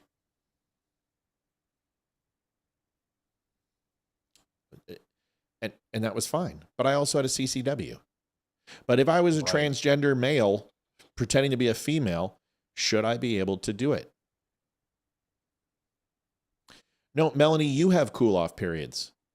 Texas doesn't have cool-off periods. Virginia doesn't have cool... I could walk into Virginia. I could be out of that store in 4 minutes with any gun I want. So there are waiting periods in California. But see, so these questions aren't me trying to convince you. These questions are for me to simply say that we already have these things and it doesn't work. They don't work. No, Tommy, you can. A lot of these are rhetorical, but of course, Tommy, if you want to call in, you're an expert. I would love to hear from you. I'd love to get your opinion. So yeah, Tommy, call in. I mean, it's always an open conversation. And since Dustin's Balls isn't going to call in, would love to have you. And go figure that guy won't call in. Right. But he'll go after my wife. Tommy, I'm waiting on you, buddy. You call in. I mean, here he is. Hey, Tom. Hey, buddy. All right. So walk us. What are we missing here? I mean, a lot of this is just I'm setting people up because you know what I think. I think there should be absolutely no limits on anyone purchasing a firearm if they have the qualifications. Paul Rivera donated $21.10. Strong work tonight, dummies. Just a little more from a big fan. Thank you, Paul. Yeah, we could always use more. Tommy, tell us your thoughts. What are we missing? You're not missing anything. They tried the 3-day period. It didn't work because then they would just go to the black market. They would go where? Where? They'll go to the black market. They'll go on the streets. Oh. There's anybody you can find that will sell a gun. They don't care. Yep. There's stolen guns everywhere available. Yep. So how do we stop it, man? A lot of it, there's really no way to stop it other than we've got to get mental help for these people. Yeah. In actual mental health. Not changing their sex is not mental health. Mm-hmm. So if I can ask a question then, Tommy, do you agree with or kind of disagree with this idea or this notion of gender affirming care? Oh, yeah. I think we know the I answer. don't agree with it. I think these people need mental help. So yeah, that's fair. We have them come in the shop all the time, and we have to walk a thin line, but we have to question because every gun shop that has been involved in a mass shooting has got sued, and that is millions to cover it. And we all have to cover insurance, or most of us carry insurance, to protect us against getting sued for selling a gun to someone and they go do something horrible. So we just have to be careful, but there's no way to stop it. We've just got to find these people the proper help. How about this? Did you guys see that this guy was posting on social media what he was going to do weeks before? Maybe I missed that. Yeah. one. Oh, yeah. I saw it. I mean, And the FBI's got to, or people have got to report it, say, hey, y'all need to check up on this dude. yeah. What's even worse, and I made that post today, it got taken down by Facebook, but I posted what he did, and he made like 12, 13 entries all over social media and Reddit forums and was banned from a Reddit group for threatening to shoot up a school. And Reddit banned him. Do you know he had his videos up in YouTube scheduled to release after the moment he killed these people? Yeah, YouTube had them. I heard about that. YouTube had them. Do you know they banned my fucking super videos? creepy. They ban my fucking videos, but they don't ban a serial killer's, manifesto. Yeah. You They're kidding me? more worried about conservatives telling the truth than they are about checking and protecting people. I'll tell you what, man. Here's the answer, and it's the only answer. The only thing that stops a bad guy with a gun is a good guy with a gun, and that's the truth. Even in this You're situation, 100% correct. the gun ended this situation. A gun always ends this situation, either by gunpoint and getting arrested, or plugging the fool, or they plug themselves. And I understand. I mean, but for people to say we need to ban guns, that's like saying we need to ban knives. There Look at England. There's so many guns. There's like 470 million guns in the United States today. There's just, it's not going to happen. This isn't Australia. You're not going to have to collect 30 million guns. You're going to have to collect more guns than there are people. And you're going to have to come and justify taking my father's M1 from me. Because my M1 carbine, I can do some serious fucking damage with that thing between 100 and 150 yards. That's all. I think it was Howard Metzenbaum who once said that unless you're able to take all of the guns in the U.S., then you shouldn't take any of them. Right. And his point was exactly that, which was, look, even if you had a buyback, even if it was a mandatory buyback or mandatory destruction, there are in fact so many of them now that you couldn't guarantee that. And because you can't guarantee it, and because criminals would never turn them in willingly, then what does that say for? I mean, that's the whole point of the program, is to get them out of the hands of the criminals, because they're not going to do it. What are we supposed to do with the innocent people, with the people who are trying to abide by the law? Every time they change every time the ATF changes or moves those goalposts, the people that try to conform to that legally just get further and further weeded out. Well, in the meantime, the criminals, they don't care. They're out there trying to collect M60s if they could. This is a horrible situation, right? Because the kid element is involved, and mothers and children. That's the point, is the optics of this is fucking horrendous. But you know what? Yeah. Democrats don't care about this. Because, dude, they allow hundreds of children to die every single year in these big cities, and they allow thousands of teenagers to die, and nobody cares. They had Look at Chicago. Look at everywhere. Do you know, I've said this before, if you take Chicago, Los Angeles, and I think it was Baltimore out of the equation, maybe one more, if you took it, that we would be like ranked like 226 out of all countries, one of the lowest gun death rates in the United States. And that's from violent crime, because suicides are a big deal. But trust me when I say this, you take away guns for suicide, people are going to jump off bridges again. People are going to go jump in front of a train. If you want to kill yourself, you're going to find a way to do it. You're 100% correct. Tommy, how's everything going? How's business? You doing okay? We're good. We're surviving. I mean, it's the worst we've ever seen it, and I think that's because COVID was so big and so many guns. But we're maintaining. We're paying the bills and everything. We're just not going ahead. Well, and that's all gun shops. That's everywhere. It's the slowest the market's ever seen it. That's weird. Well, people don't worry. People buy when they're panicked. They're not worried about losing their gun, so they're not buying. Yeah, wait. Trump's giving them a sense of security. Yeah, just wait. I agree. You know, because Trump is from one real bad shooting. He's flipped the script before. This isn't his first time. Yeah, bump stocks. Yeah, well, not just bump stocks, but remember what he said over, I think it was Uvalde, when maybe it was, I don't remember which one it was, but he said, you know, I'm going to go sit down. We're going to have a talk with the NRA, and if we've got to limit the guns, we're going to do that. And then when he got out of the NRA meeting, he didn't say that again. Trump reacts the way I react. I whenever these happen, I'm like, okay, what can we do? Because I want to be rational. But right. But 72 hours after that, I'm like, fuck that. You guys don't want to be rational. You just want them all gone, and you're using these kids being shot as the excuse. Tommy, I appreciate you calling in. The good thing about it is Trump Jr. just started the website Grab a Gun. Yeah. And he is in his father's ear. So he's going to make sure he tells his father the way that it really is happening out here in the world. Yeah. Well, one other thing is Dean Adar said, or Adar, it doesn't matter. I did my best. Said, can they check your social media post as possible screening method? Yeah, and employers do that too. but then you have to ask the question: is how much does that cost, and is it AI? And if it is AI, which mistakes can be made? And if a mistake's made, then who's held accountable? And if someone gets put on a red flag list, how do you get off? There's just so many questions here, and it comes down. What you're trying to do is you're trying to kill cancer by cutting around the cancer and removing the human. And Great analogy. You're just basically cutting the cancer out and going, here you go, take your husband home. And it's like, well, where's the rest of him? Oh, we had to remove the cancer. Yeah, but where's his bone? Where's his eyes? Where's this? It's all gone. You're throwing the baby out with the bathwater.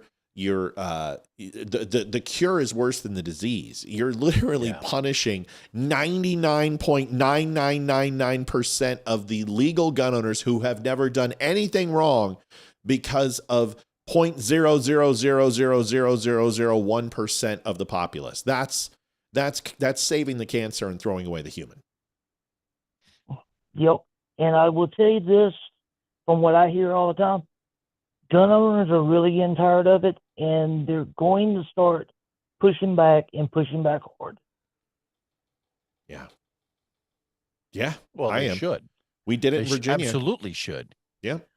700 of us went to the Alexandria and had ARs. Said they've tried compromising, it's not worked, and they're done with it. Not when they say the word semi-automatic. Come on. Yep. Could I go ahead and have the black powder loader over there, please? Actually, sir, that one's out of stock. That's just the floor model. Shit. You have a blunderbuss packed? I do. I've got 7 blunderbusses. They're selling real hot this year. You want one of them? Yeah, but unfortunately, the rifle's only about $275. Oh, so that's wonderful. How much is the black powder? $4,700 a gallon? Because that's what they'll do. They'll do what they did during the Obama years, and they'll take the reloaders and they'll take all the black powder, and the ATF will literally buy up a couple billion rounds and then make the black powder scarce. Do you remember you couldn't reload during Obama years? I remember that, and I also know that Obama had so many EPA laws passed against the lead industry. Yep. That all lead has to be refined in Mexico now. It can be mined here, but they cannot refine it in the United States anymore. Yeah.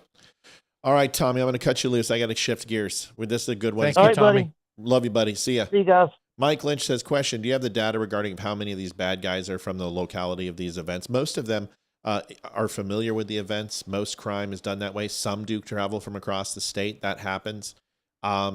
Your question being is that, are they traveling to gun-free zones? No, because there's been shootings in Texas where they're not gun-free zones. These people are crazy. Most of them have the idea that they're going to go in, kill as many people as possible, and then turn the gun on themselves. Or they're going to go in, kill as many people as possible, and they're going to be taken down by a secondary shooter on the good side. Or third, they're going to kill as many people, and then once the authorities arrive, they're going to lay down and not have any resistance and surrender. That's the MO. Some have tried to flee. It's a question, but trolling social media accounts is very expensive. It's not easy. You'd have to do it with AI, and then are you going to trust a computer? We got to shift gears, folks. We got to shift gears. I want. Have you ever been to Crumble Cookie? Yeah. Yeah, my kid loves that place. And so does my diabetes, as a matter of fact. Do you remember when I put on all that weight like a year and a half ago, 2 years ago, and I was just swollen. Like it was like water weight, and it was just I was puffy. I vaguely remember that. Yeah. It was Crumble Cookie, dude. And Olivia worked at the yogurt shop, or no, she worked at the daycare place, the Montessori school, and they would get free Crumble Cookie. One of the teachers there worked at Crumble Cookie. And so it was like she's bringing home like peach crumble cookies every night, strawberry. I mean, just these incredible crumble, and they're delicious. Watch this, dude. I haven't had a crumble cookie. I'll never have one again. I mean, this is kind of like me and soda.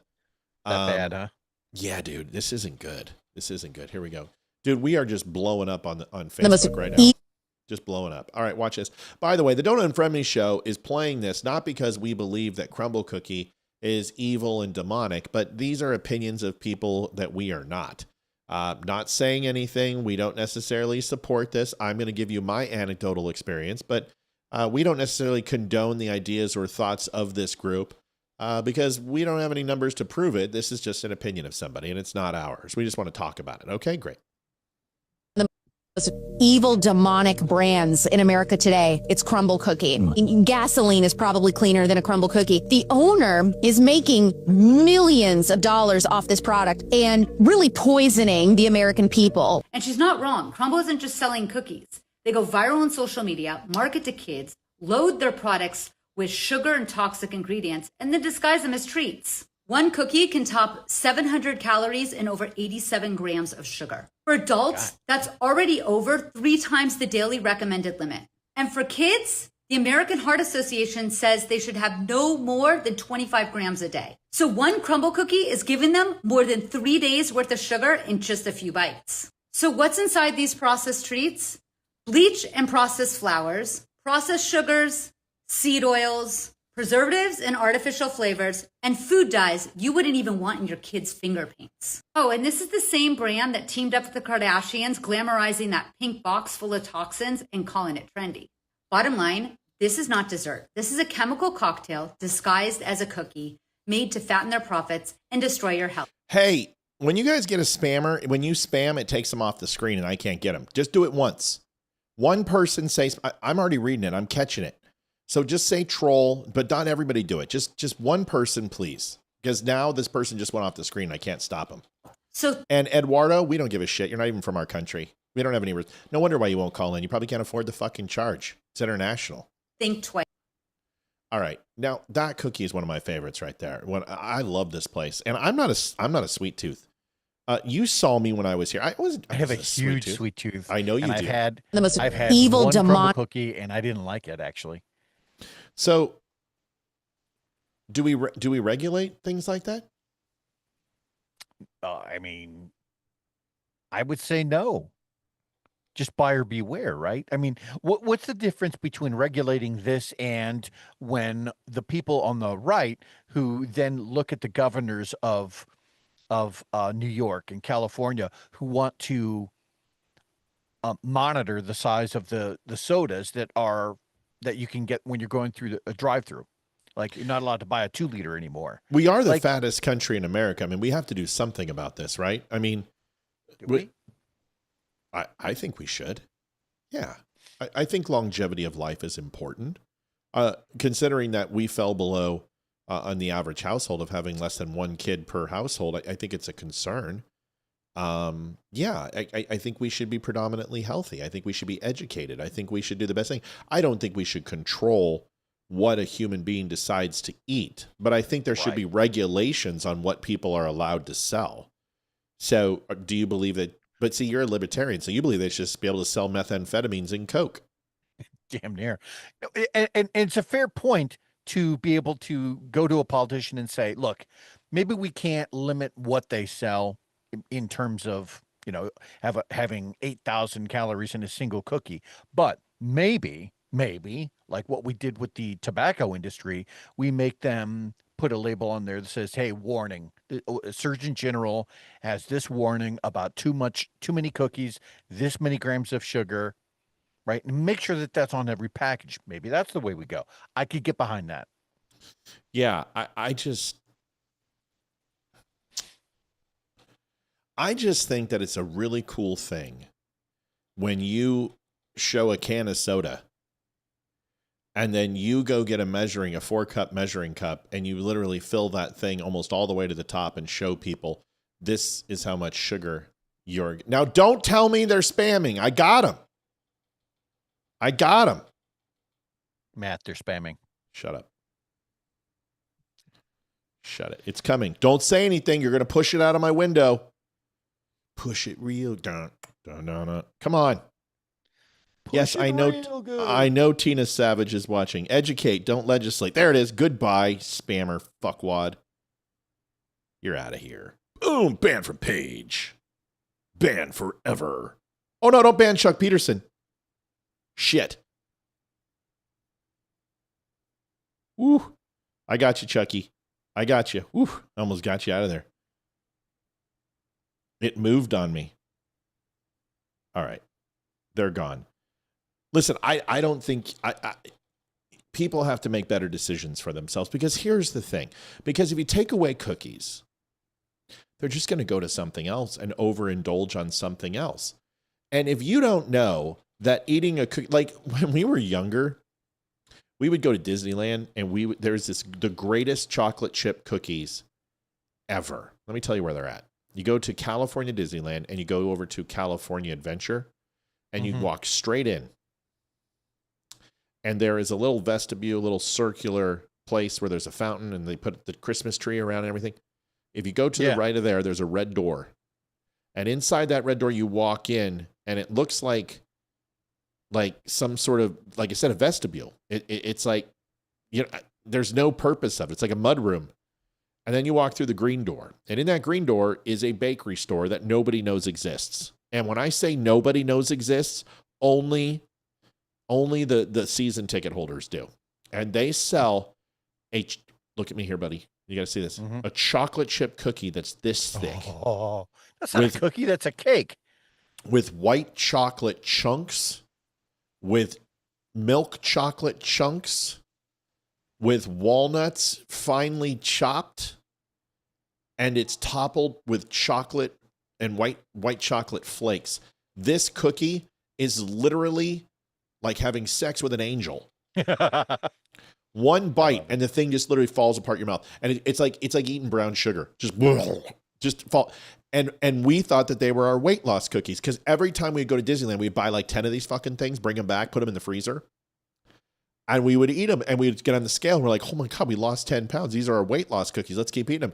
Well, it's because we walked 30 miles in 3 days at Disneyland. And then we would get back and eat the cookies, and then we would go back a month later, but we probably would have gained the 10 pounds back. They're delicious. They're like $7 a piece, the greatest chocolate chip cookies ever. The point is that you're going to find something else. And if you're not going to eat the crumble cookie, well, then you're going to go to McDonald's and get yourself a strawberry shake and a Big Mac and an apple pie and whatever else. You know what I mean? I mean, and a lot of those companies have already had some serious damage done to their reputations. I don't know if you remember that movie, Super Size Me, right? I mean, that forced that movie McDonald's to change. It was, a lot of it was full of shit, but what it did was it forced McDonald's to start, throwing things like salads on their menu. Fucking nobody goes to McDonald's to have a salad. Right? That's not why they go there. And go ahead. No, but I don't believe in I don't think that we should be forcing that kind of change on companies. Either they sink or they fail. Let them figure that shit on their own. And I don't necessarily believe in governors or whoever the hell trying to tell me, oh, you can't buy a 2-liter soda because it's not good for you. Yeah, listen, I just think that there should be some rules to what we allow manufacturers to put into the food. And if we know that carcinogens are being put into food, we probably shouldn't do that. If we know that there are yellow dye number 5 is cancer causing, and red dye 40 causes liver failure, well, then it shouldn't be in our food. I think that's what the Food and Drug Administration is supposed to fucking do, is protect the constituents, and instead they're protecting these companies. So no, I don't want to lose those things. I would appreciate it if the government would do what they actually, if they're going to have an FDA, then how about the FDA does its job? Because without the FDA, we had healthier food. Now, don't you remember the FDA is the one who told us that we needed to eat the 5 food groups every meal? Right.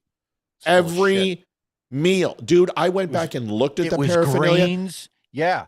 Grains, like dairy, meat, fruit, and a vegetable. Right.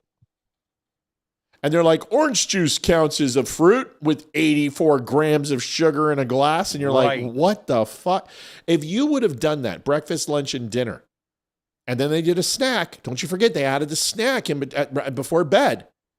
If you did the 5 food groups, you'd be putting away 10,000 calories. Right? No wonder why we're so fat. Seriously. Right. All right. This counter is going off. Thank you, Kimberly Yergemeyer, who donated $25. Says, You had me at white chocolate. I'm your white chocolate. There you go. Kim, Leeroy. Olivia just reached out to Graham Allen, have him on the show. Everyone says that Graham Allen and I look alike. I don't know if we look alike, but I guess it's the tattoos and the haircut and whatever. But I think that would be a good conversation. I like the guy. He's a good dude. Hey, Leeroy. Yeah. Federal law enforcement. Can we start being more respectful to mass killers' pronouns, please?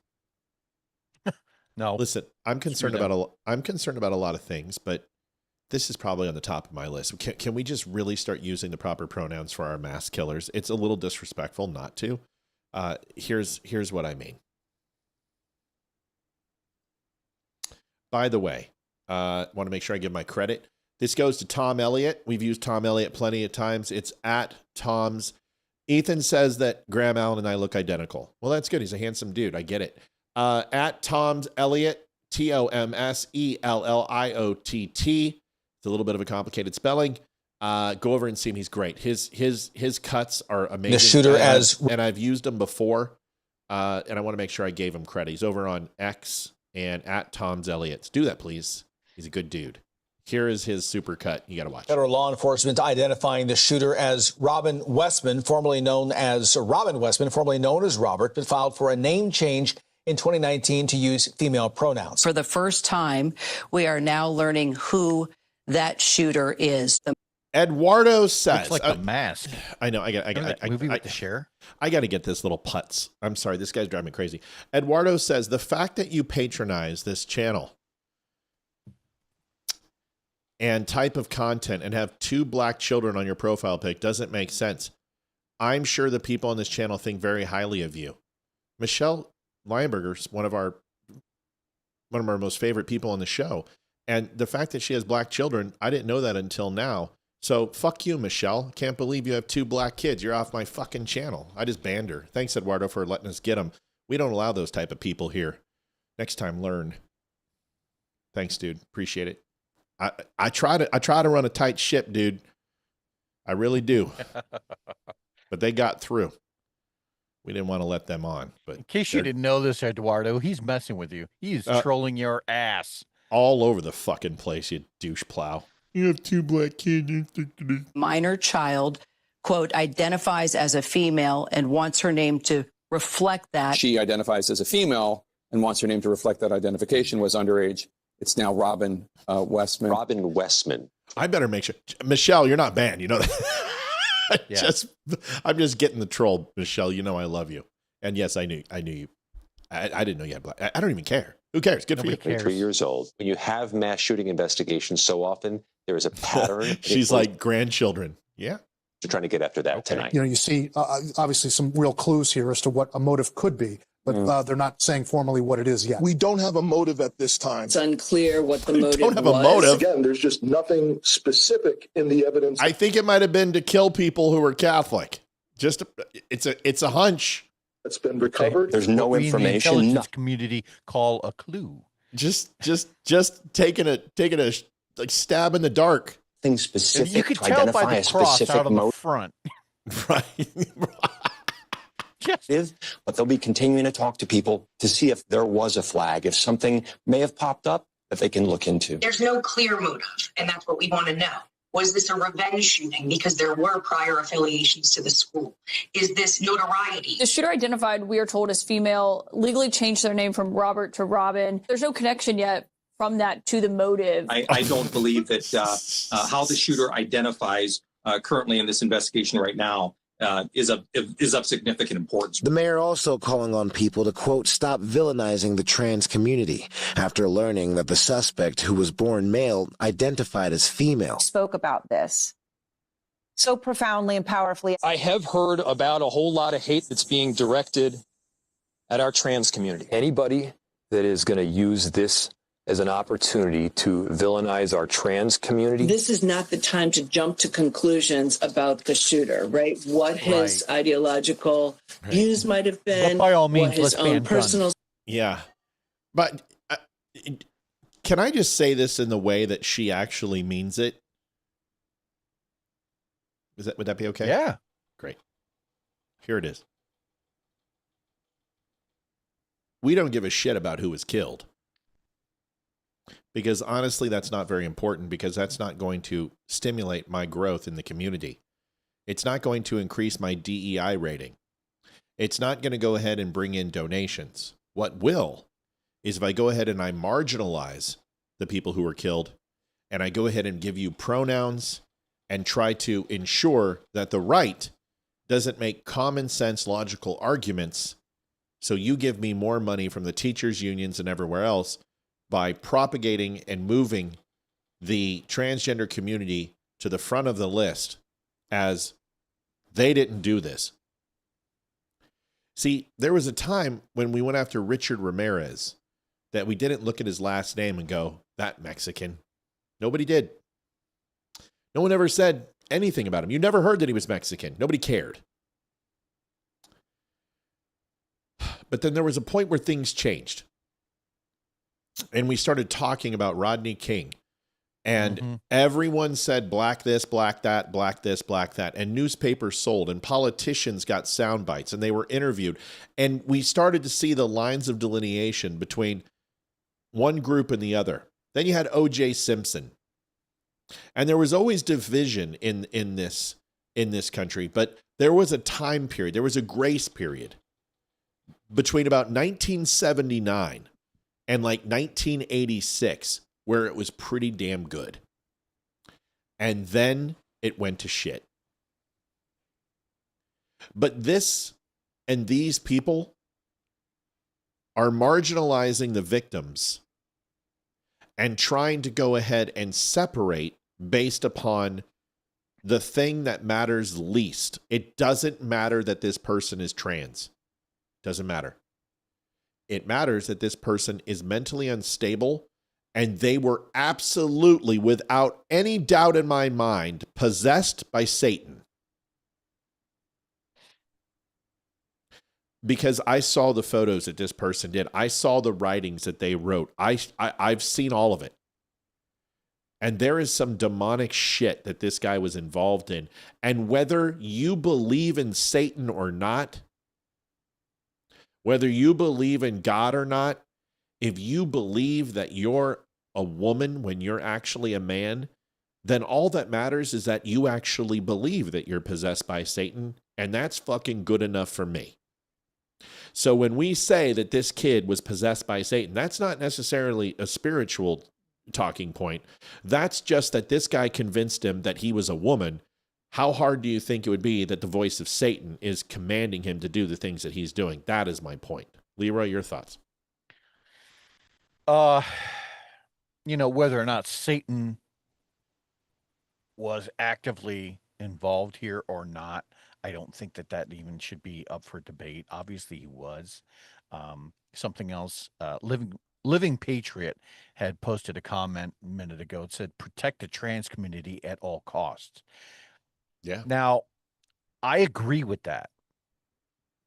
The problem is putting a phrase like that into practice, because a lot of people would interpret that into saying, oh, all right, well, we need to have gun-free zones for this specific group of people, not unlike what we're proposing with schools and children in schools, right, is to have some level of gun-free zones and or monitor. And I think when you have gun-free zones, that actually invites more danger. That tells would-be nut jobs like what just happened with Robin, right? That this is going to be a safe area for me to go because nobody else is going to have weapons. And if they can figure out how to get them in, then it's a virtual killing ground. So I agree with the comment. I think he was being sardonic. Maybe, I don't know. No, he's not saying to protect trans people at all costs. That's not what he's saying. He doesn't believe that. He says protect the trans community at all costs. Sarcasm. Maybe I missed it. I think he's being sarcastic. What he's trying to say is that the media. Sorry, it's me. I very rarely get.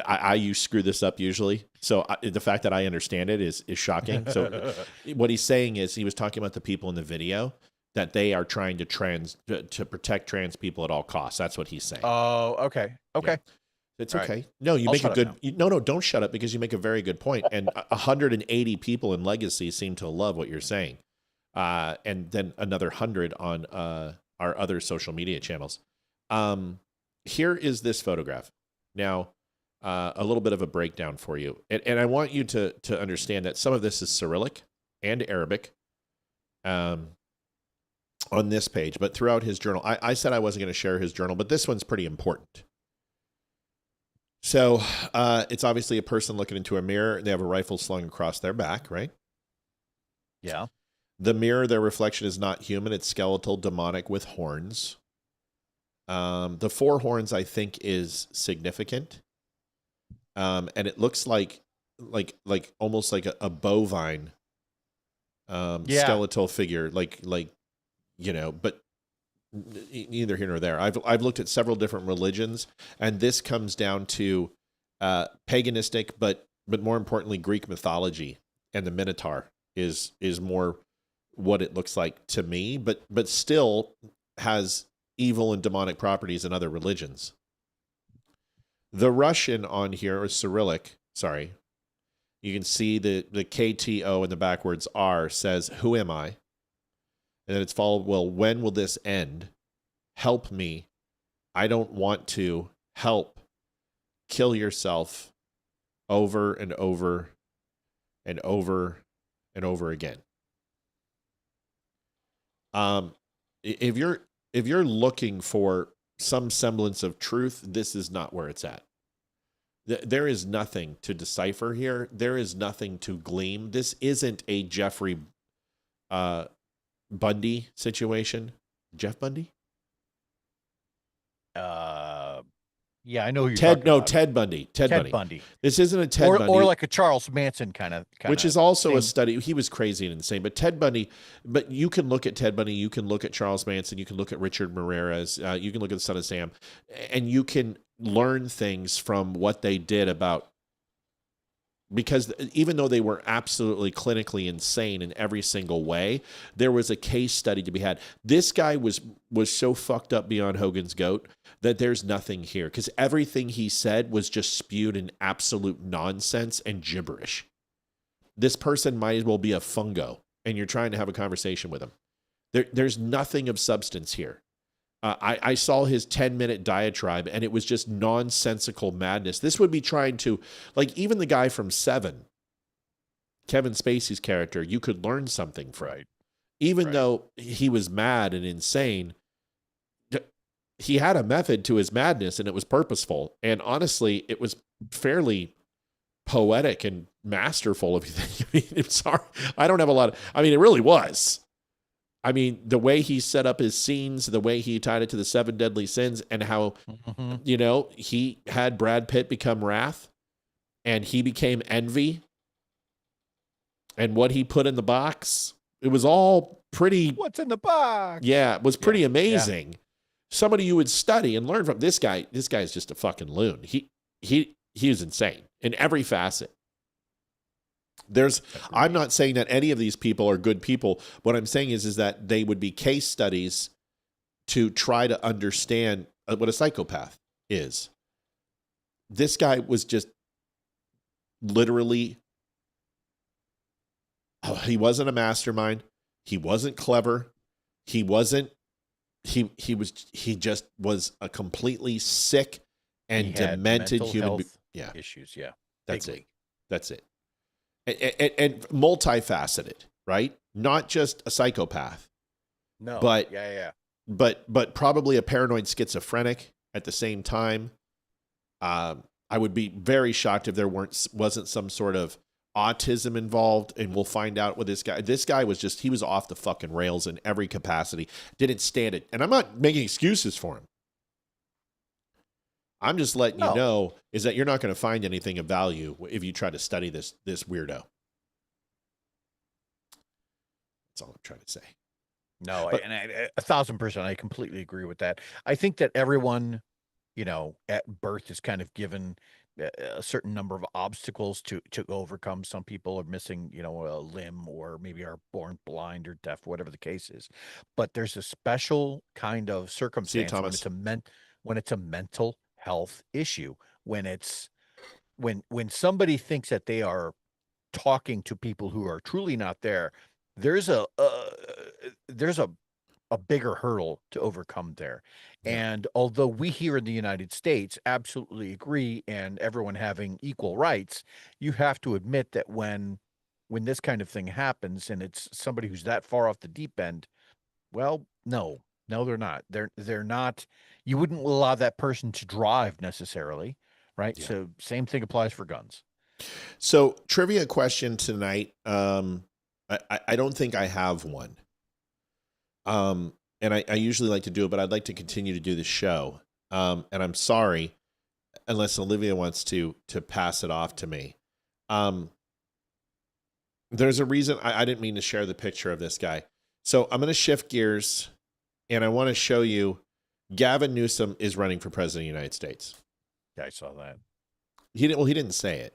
No, he hasn't announced it yet. But I'm going to tell you literally, you can watch the chess pieces being maneuvered around the board, so that in about a year and a half time is I assume when he would announce it. I'm telling you right now. Yeah, this is his coming out party that he's announcing that he's running. Okay, he's already been buying polling stations all over the country. So's Youngkin, by the way. And if I wind up picking the two presidential candidates again for like the second election in a row, I want a Peabody, Pulitzer, something. Fucking can I get like a YouTube Golden Dick Award or something? Seriously, I've got a golden dick. I've got a golden dick. Grandpa, you're out of bed after laying in bed like a lazy fuck You for most said of it, your Charlie. life. What a now douche. that there's golden dicks for everybody. I hate that movie. I love the movie. He was a bastard. You know, that grandpa was a horrible bitch. I think he should have broken his hip. Yeah, and he's the one that wanted the ever lifting fizzy drink or whatever. And he's the one that did it. Son of a bitch laid in bed for several decades while he had the ability to work and walk at minimum, right? But then the moment he found out, oh, my grandchild, right, won basically their version of the lottery, all of a sudden that motherfucker's up and dancing a jig. No, fuck you, Grandpa Joe. That's right. That guy took half the soup. Did you see he took all the soup too? And oh no, Charlie, I'm stuffed. Yeah, right. Sure. He must have known. He had a premonition that he was going to have the golden ticket, because that was the only self-sacrifice he's ever made, is that he didn't have that little extra bowl of soup and gave it to Charlie. That whole line at the end where he tells Willy Wonka, "You're an inhuman monster." It was like so great. It's you, buddy. Yeah, that's you, asshole. You're fucking Dumbledore in Harry Potter. You're the villain. Yes, Voldemort is a villain, but you are also the worst villain because you hid behind the scenes. You're like, and you raised Harry Potter for slaughter. You fucking bastard. You take like first place above Rose and Jack fighting for that chunk of wood out in the ocean. You topped that, motherfucker. Did you see James Cameron recreated it? You should watch it. No, he did. He did a Mythbusters, his own Mythbusters. It wasn't the real Mythbusters. I did see that one. But James Cameron did it. No, like real, and went to like Caltech and whatever, and they put people in the water. They got the board. They did everything. They got two body masses similar to Rose and Jack. And they could do it. They could survive on the door. And Jack would have lived in time for a rescue. So that's selfish. I'll never let go. Yeah, you will.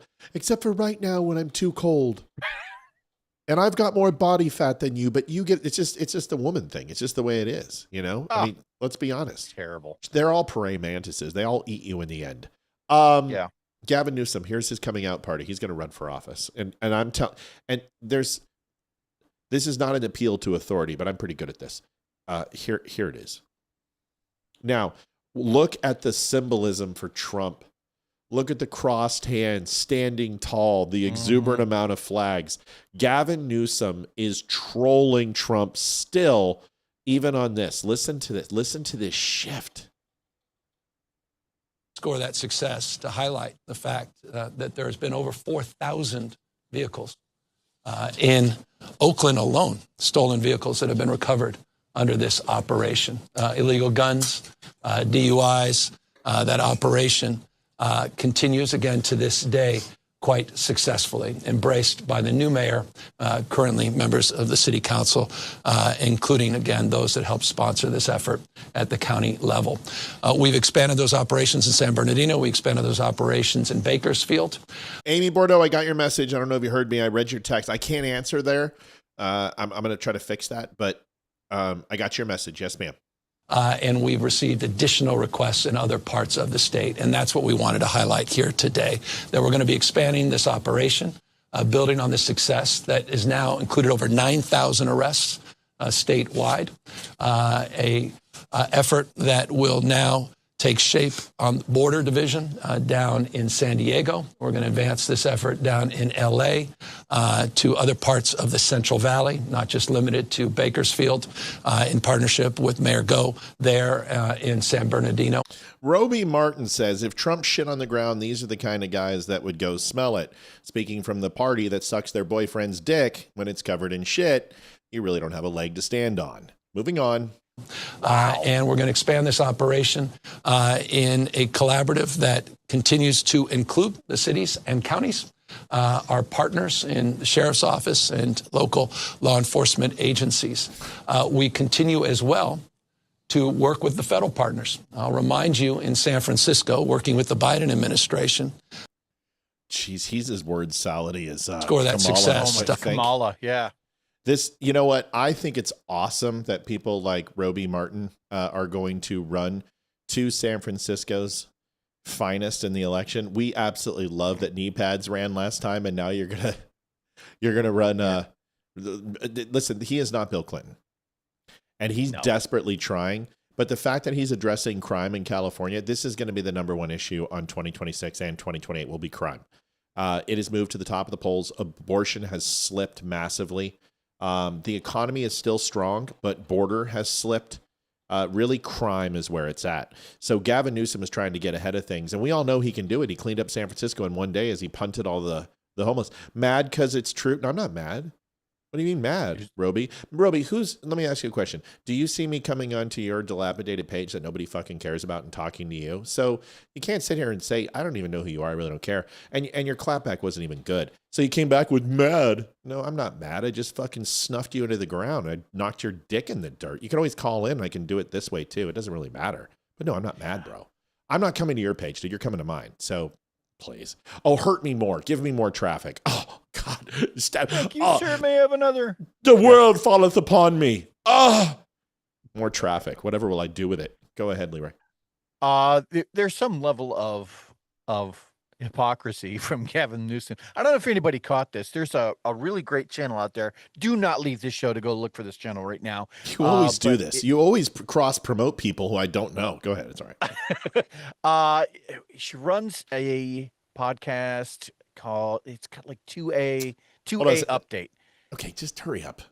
Anyway, she had talked about how Gavin Newsom was on the Sean Ryan show. At the conclusion of that show, Sean Ryan gave Gavin Newsom a SIG, gave him a gun to take back to his own state, right? He did. Turns out, and she ran the piece, she followed up with it, he couldn't bring that gun back into California because of his own laws. That's right. And when he tried to, he realized that if he did, he would immediately be breaking the law. That's correct. That's correct.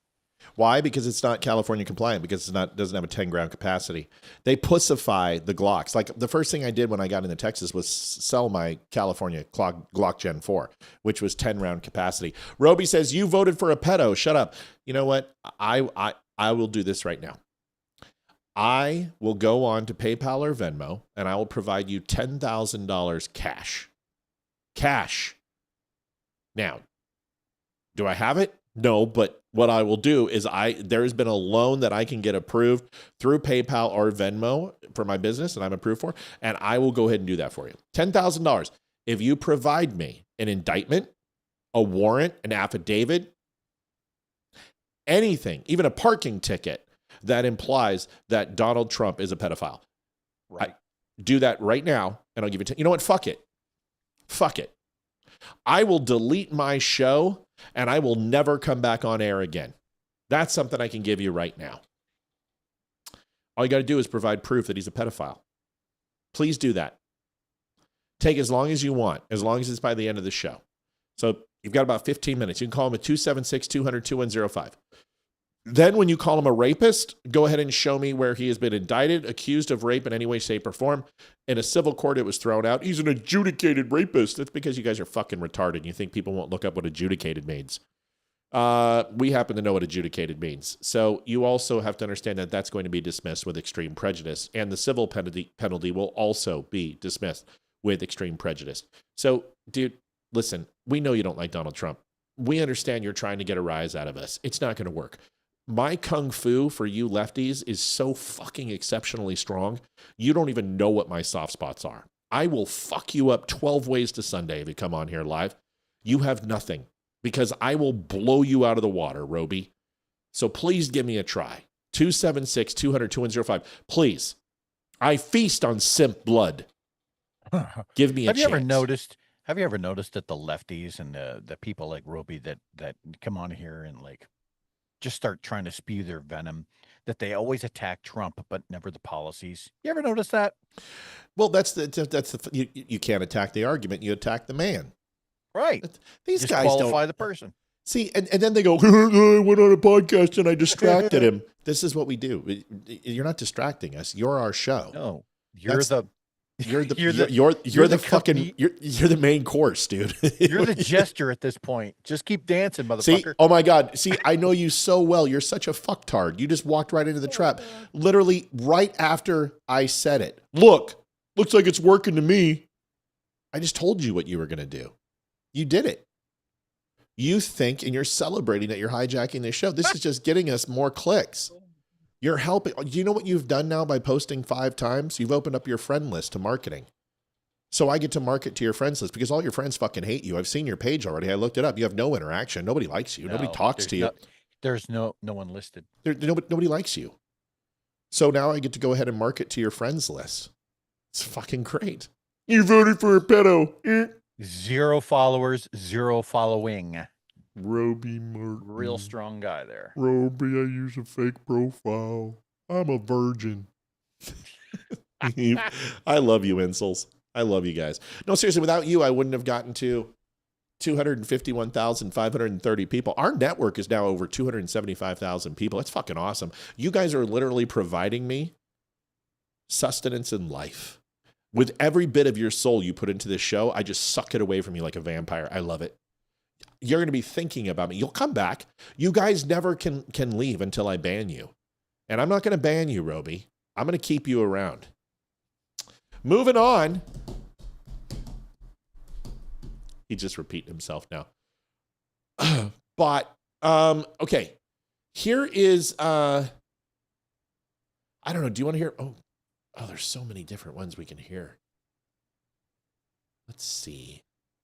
Which one do you want? Did you see the Mexican government got in a fight today about the United States possibly hitting the cartels?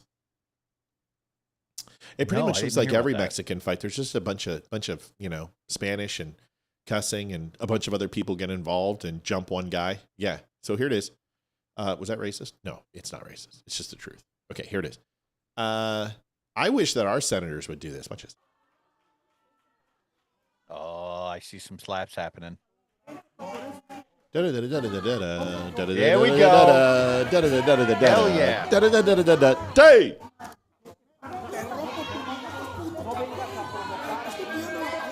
He called him a puta. You puta pinche maricón. Stupid pendejo. Yeah. Wow. Chupa de madre. Look at this guy. This camera guy got tossed. This would be like Roby and I if we fought. Look at this guy. He comes in, and I think this one guy has a selfie stick. Look at this guy. Look at this guy in the green. He has a selfie stick. Yep. He gets floored. Watch this.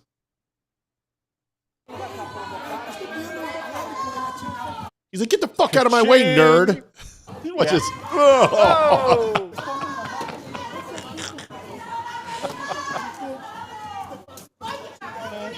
Cocaína? Cocaína? Mis establos.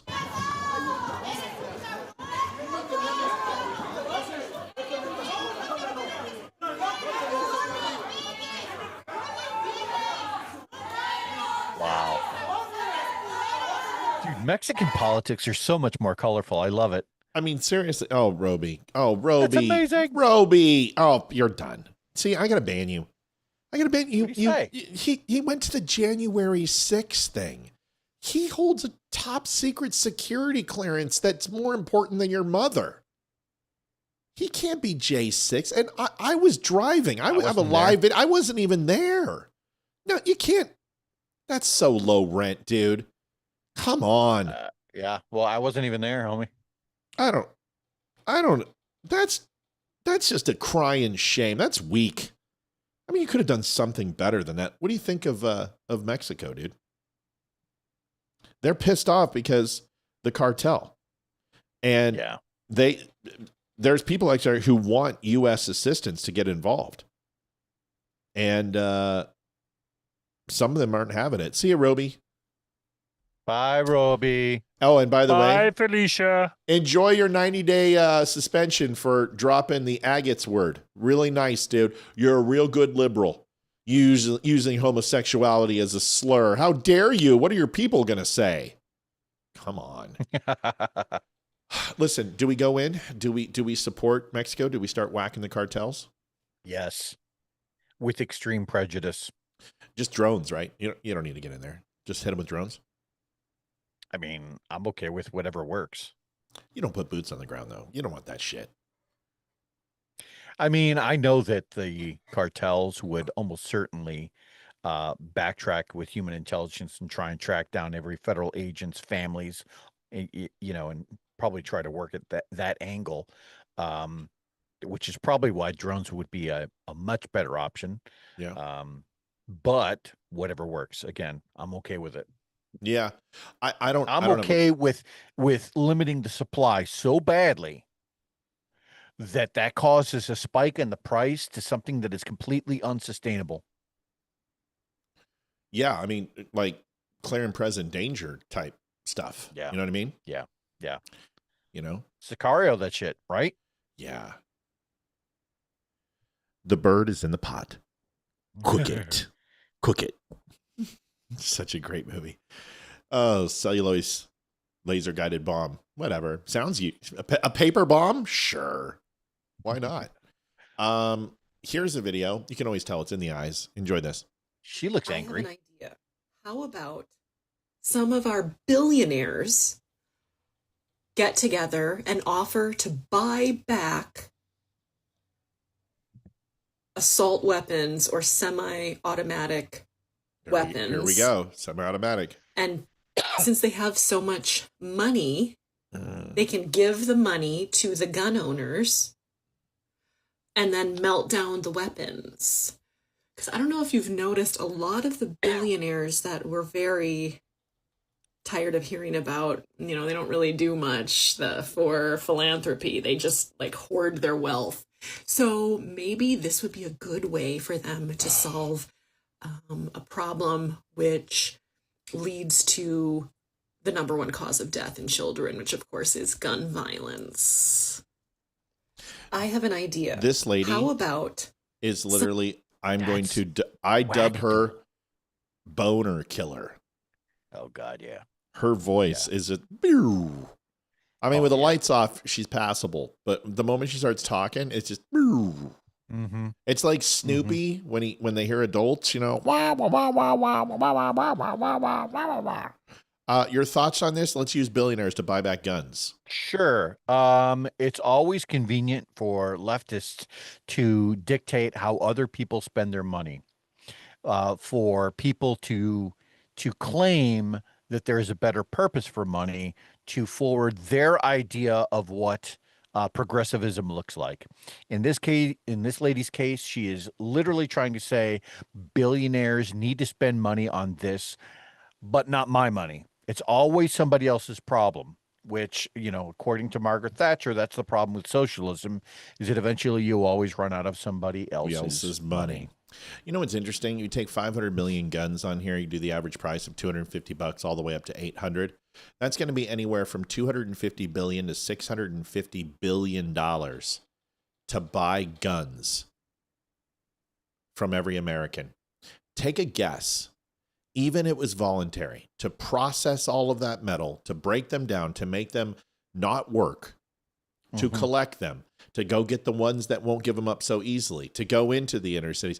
Do you know what the estimated cost to seize the amount of guns that are in the United States, what the estimated cost would be to those billionaires, Just the United to States seize government? them? Just to seize them, destroy them, recycle them, go bring in people to go get every gun off the street, every dollar that will take. Do you know how much money that would cost? That's hold on. That's running warrants. That's adjudicating court convictions for people who won't doing it, getting search warrants. That's for the detectives. That's for the street cops. That's for DEA, ATF. All of the things that need to be done to make that happen, to get 500 million guns off the street. Do you know what the estimated cost of that is? Now, this is a swag. This is shooting from the hip, right? But I'm going to estimate that to be around $4 to $5 trillion. That's absolutely right. That's the estimate. $5.5 trillion to do that. $5.5 trillion is the estimated cost. So now if you take $5.5 trillion and let's just say you're going to do $500 for each gun. Do the math. We said that was going to be what? $400 billion to do $500 for each gun. But now the cost is $5.5 trillion. Now do the math. You're timesing it by 5.5. So times That's that 400. It's $2,500 per gun. Yeah, but it's $25 per gun, or $2,500 per gun to confiscate. So you're telling me a Ruger 22 is worth $2,500? You're telling me an old freaking 44 that doesn't even fire anymore, has a missing fire pin, the plunger shit is $2,500? That's exactly when I go out, buy my 3D printer, and print off 10 or 20 lower AR lowers, right? Yeah. Because technically by the definition of the ATF, technically that is the firearm. Yeah. So you go ahead and print those off and you make a fuck ton of money. Did I not tell you that the trolls were going to come out tonight? I just know when they're fired up. And it's always when this is happening, when we're just absolutely just going nuclear on Facebook. Whenever we have a post that just blow up, the trolls come out because they're so pissed. And this post that I did, can I show you the post that they're so mad at? I want to see it. This is so easy. They are so pissed at this. And I knew it was going to get them. So I've started baiting them. And you know what? They're like, you're greedy for money. I'm like, yeah, duh. Why aren't you? I mean, don't you want your welfare and EBT each month? Of course you do. Of course you do. Right? So this video I put up. God, it's just going on all day. Just ding, ding, ding, ding, ding. There we are. Hey, let's say hi to us. This is always fun to see ourselves on TV. Hi. Hey, look at that. That guy on the right is hot. Yeah. Good stuff. God, look at those teeth. I got to see how this one's doing. Hold on. 493. Oh, this is okay. 265 shares. Oh, Facebook's throttling it. 265 shares should be much bigger. Let's see. This is a small one. 38-second watch time. That's not bad. Followers, non-follow, 57 cents. That hasn't updated. And 8,000. Oh yeah, that's nothing. That's not going anywhere. But this one, watch this. We've had like 10 viral posts. This one, oh God, this one's killer. Oh, I saw that. 24,000 comments. Dude, she looks like she gets pissed at herself. Yeah. Disappointed.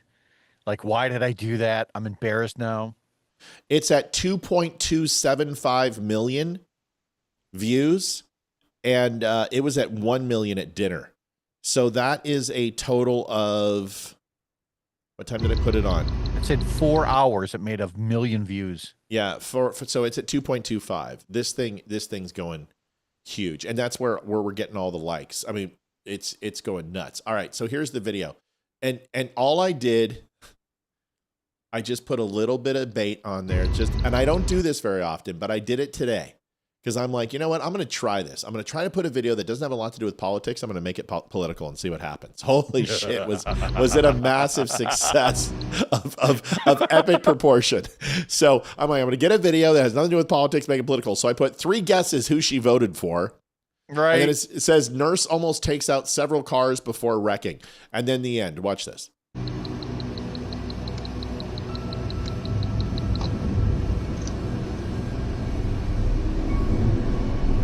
Here she goes. She starts clicking. Like, oh my God. She should have died like 4 times. Look at that. Both hands off the wheel. Yep. Driving with her knees, probably. Oh, shit. Oh.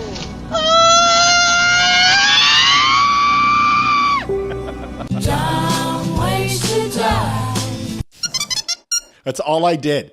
All I did was put Harris for president, and they are melting down. God. Like they can't handle it. Why is she a Kamala? I'm like, did you see her scream? No self-respecting Republican would ever act like that. No self-respecting Republican would ever rent a car from another person. No, you hit a mailbox as a somebody who's right leaning. You just kind of look at the camera and you go, "Fuck me." Yeah, you would just be like, first of all, you wouldn't be on your damn phone. I mean, listen. Right. You know what? It doesn't matter. I'm trolling you. I literally just brought up Harris just to sting you, just to bother you. That's all. That's all I did, because I know it would irk. Republicans are laughing their asses off and liberals are pissed off. So here's the breakdown. The breakdown is 11,000 laughs, 10,000 likes. All of those people get it. They all get it. They understand it. They're like, perfect. 643 were shocked. 125 loved it. 107 cried, and 22 hearts. All of those people got it. Yep. 1.8 thousand people put up a mad face, and those are the people I'm targeting in advertising. Because I'm going to go ahead and run ads against all of you and steal your conservative friends who fucking hate you. They hate you. And I'm going to run a specific ad for you. These are the things that I've learned. And I've been doing this for 5 years, is I get you triggered on something. I get all the lib labs to come in, and no conservatives promote and advertise to you because you don't engage with their content. Well, you engage with mine, and I got you, and I love it.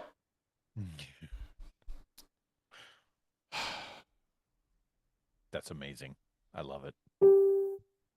I love this job. It's almost like I'm good at it. He's back, Matt. Use the same picture. Who? Who's back? Who's back? Is it Melanie said, did you see the link I sent showing others are now sharing your shorts? Yeah. You know what's interesting is a lot of people are sharing the shorts, share the memes, and I don't care as long as I get credit.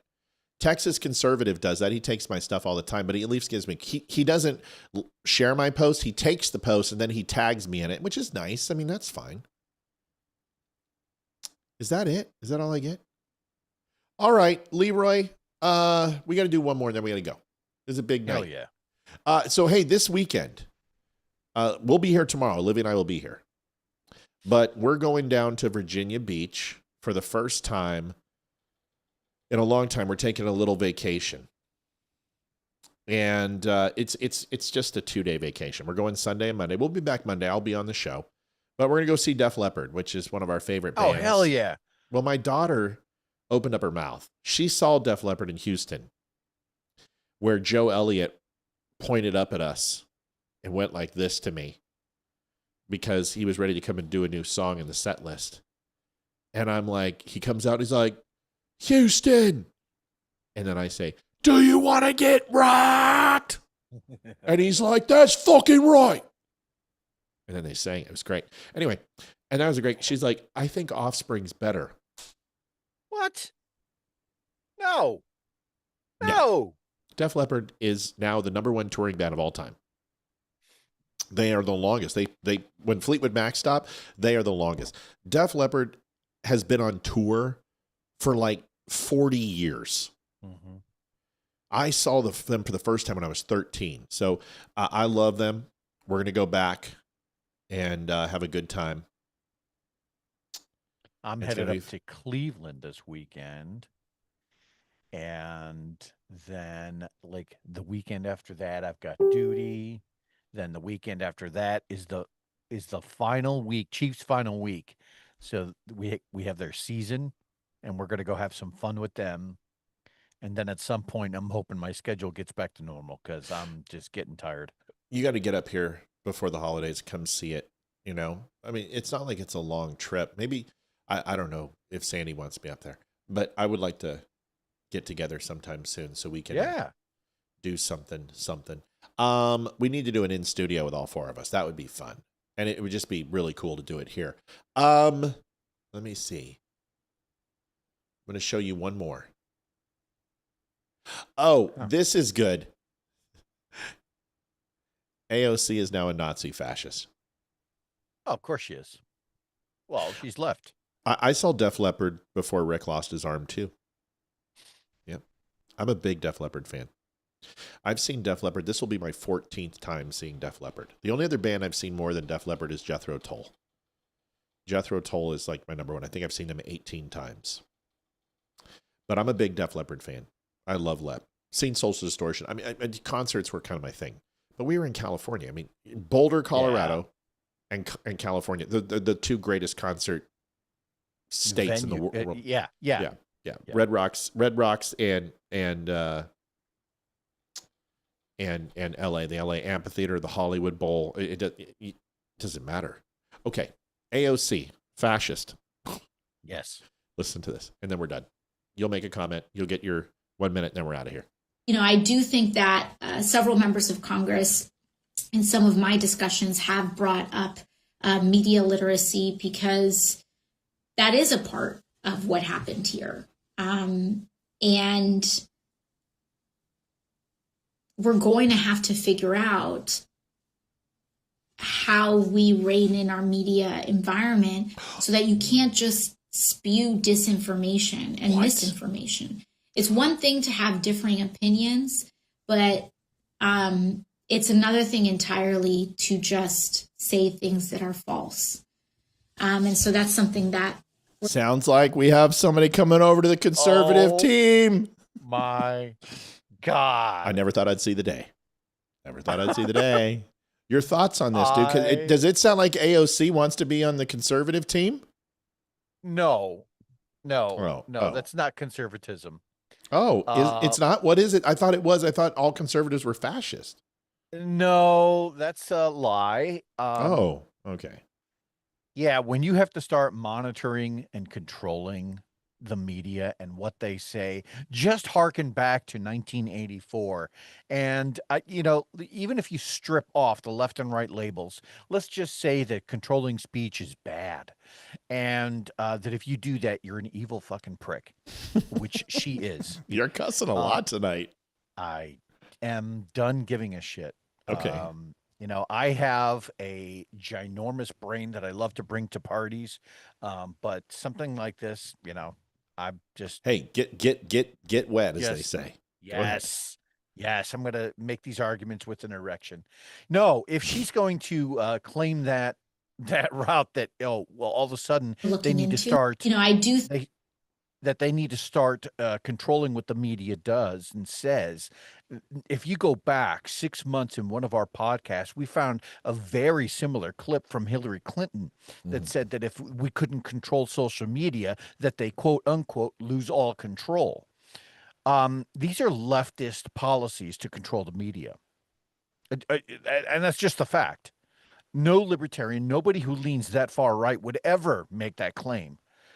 And this is just furthering the evidence that we have brought forth before to suggest that Nazism, fascism is not right-leaning. It's left-leaning. Well said, my friend. I wish I could say it better. I can't, or I just don't want to. So either one is good enough for tonight. But I will say this, and I'm just going to be honest. Want to touch the hiney. Hot. Want to touch the hiney. Absolutely. Dude, those milk bags need... I would pay good money to glue those eyes shut. Yeah. Absolutely. Are those built for... Are those built for comfort or speed? Let me just play the motorboat. Dude, she's fucking smoking. And anyone that says that AOC is not a fucking literally a smoke show I don't care what her personal beliefs are. I don't care that my Pornhub search looks like it would look like can you show me somebody that looks like AOC going at it, She's listen, I don't care what anyone says. I don't think she's evil. I really don't. Listen, you can hate Nancy Pelosi. You can hate Rashid Tlaib. You can hate Ilhan Omar. You can hate Brown. Jamal Brown. You can hate all of them. Jayapal. They're all worthless. Natter. AOC is just dumb. She's like Lauren Boebert. You can't hate her either. She's just misinformed and misled. It's just dumb. But hot as hell. Definitely somebody, if I was 18, 20, 22, back tendon bar, that would definitely be a one-night relationship for sure. Yeah. For sure. Yeah, if there was a mute, like if smelling my own fingers, yeah. If this okay, slow down, dude. If this TV remote was like click, I'd just put pause, mute. Just all right. Now that we've agreed that AOC, no matter how much of a commie she is, she's smoking hot. Yeah. Finger scale. How many would you cut off? I would look like the leader of a shop class. Yeah. You would like an EOD tech. Yeah. Hi guys, here to go ahead and start. Are we bowling tonight? Are we bowling? Take your minute. Just a fun show, and these are so. You know what? I wasn't here for the last one. I was doing something, and Matt knows what it was, and it was.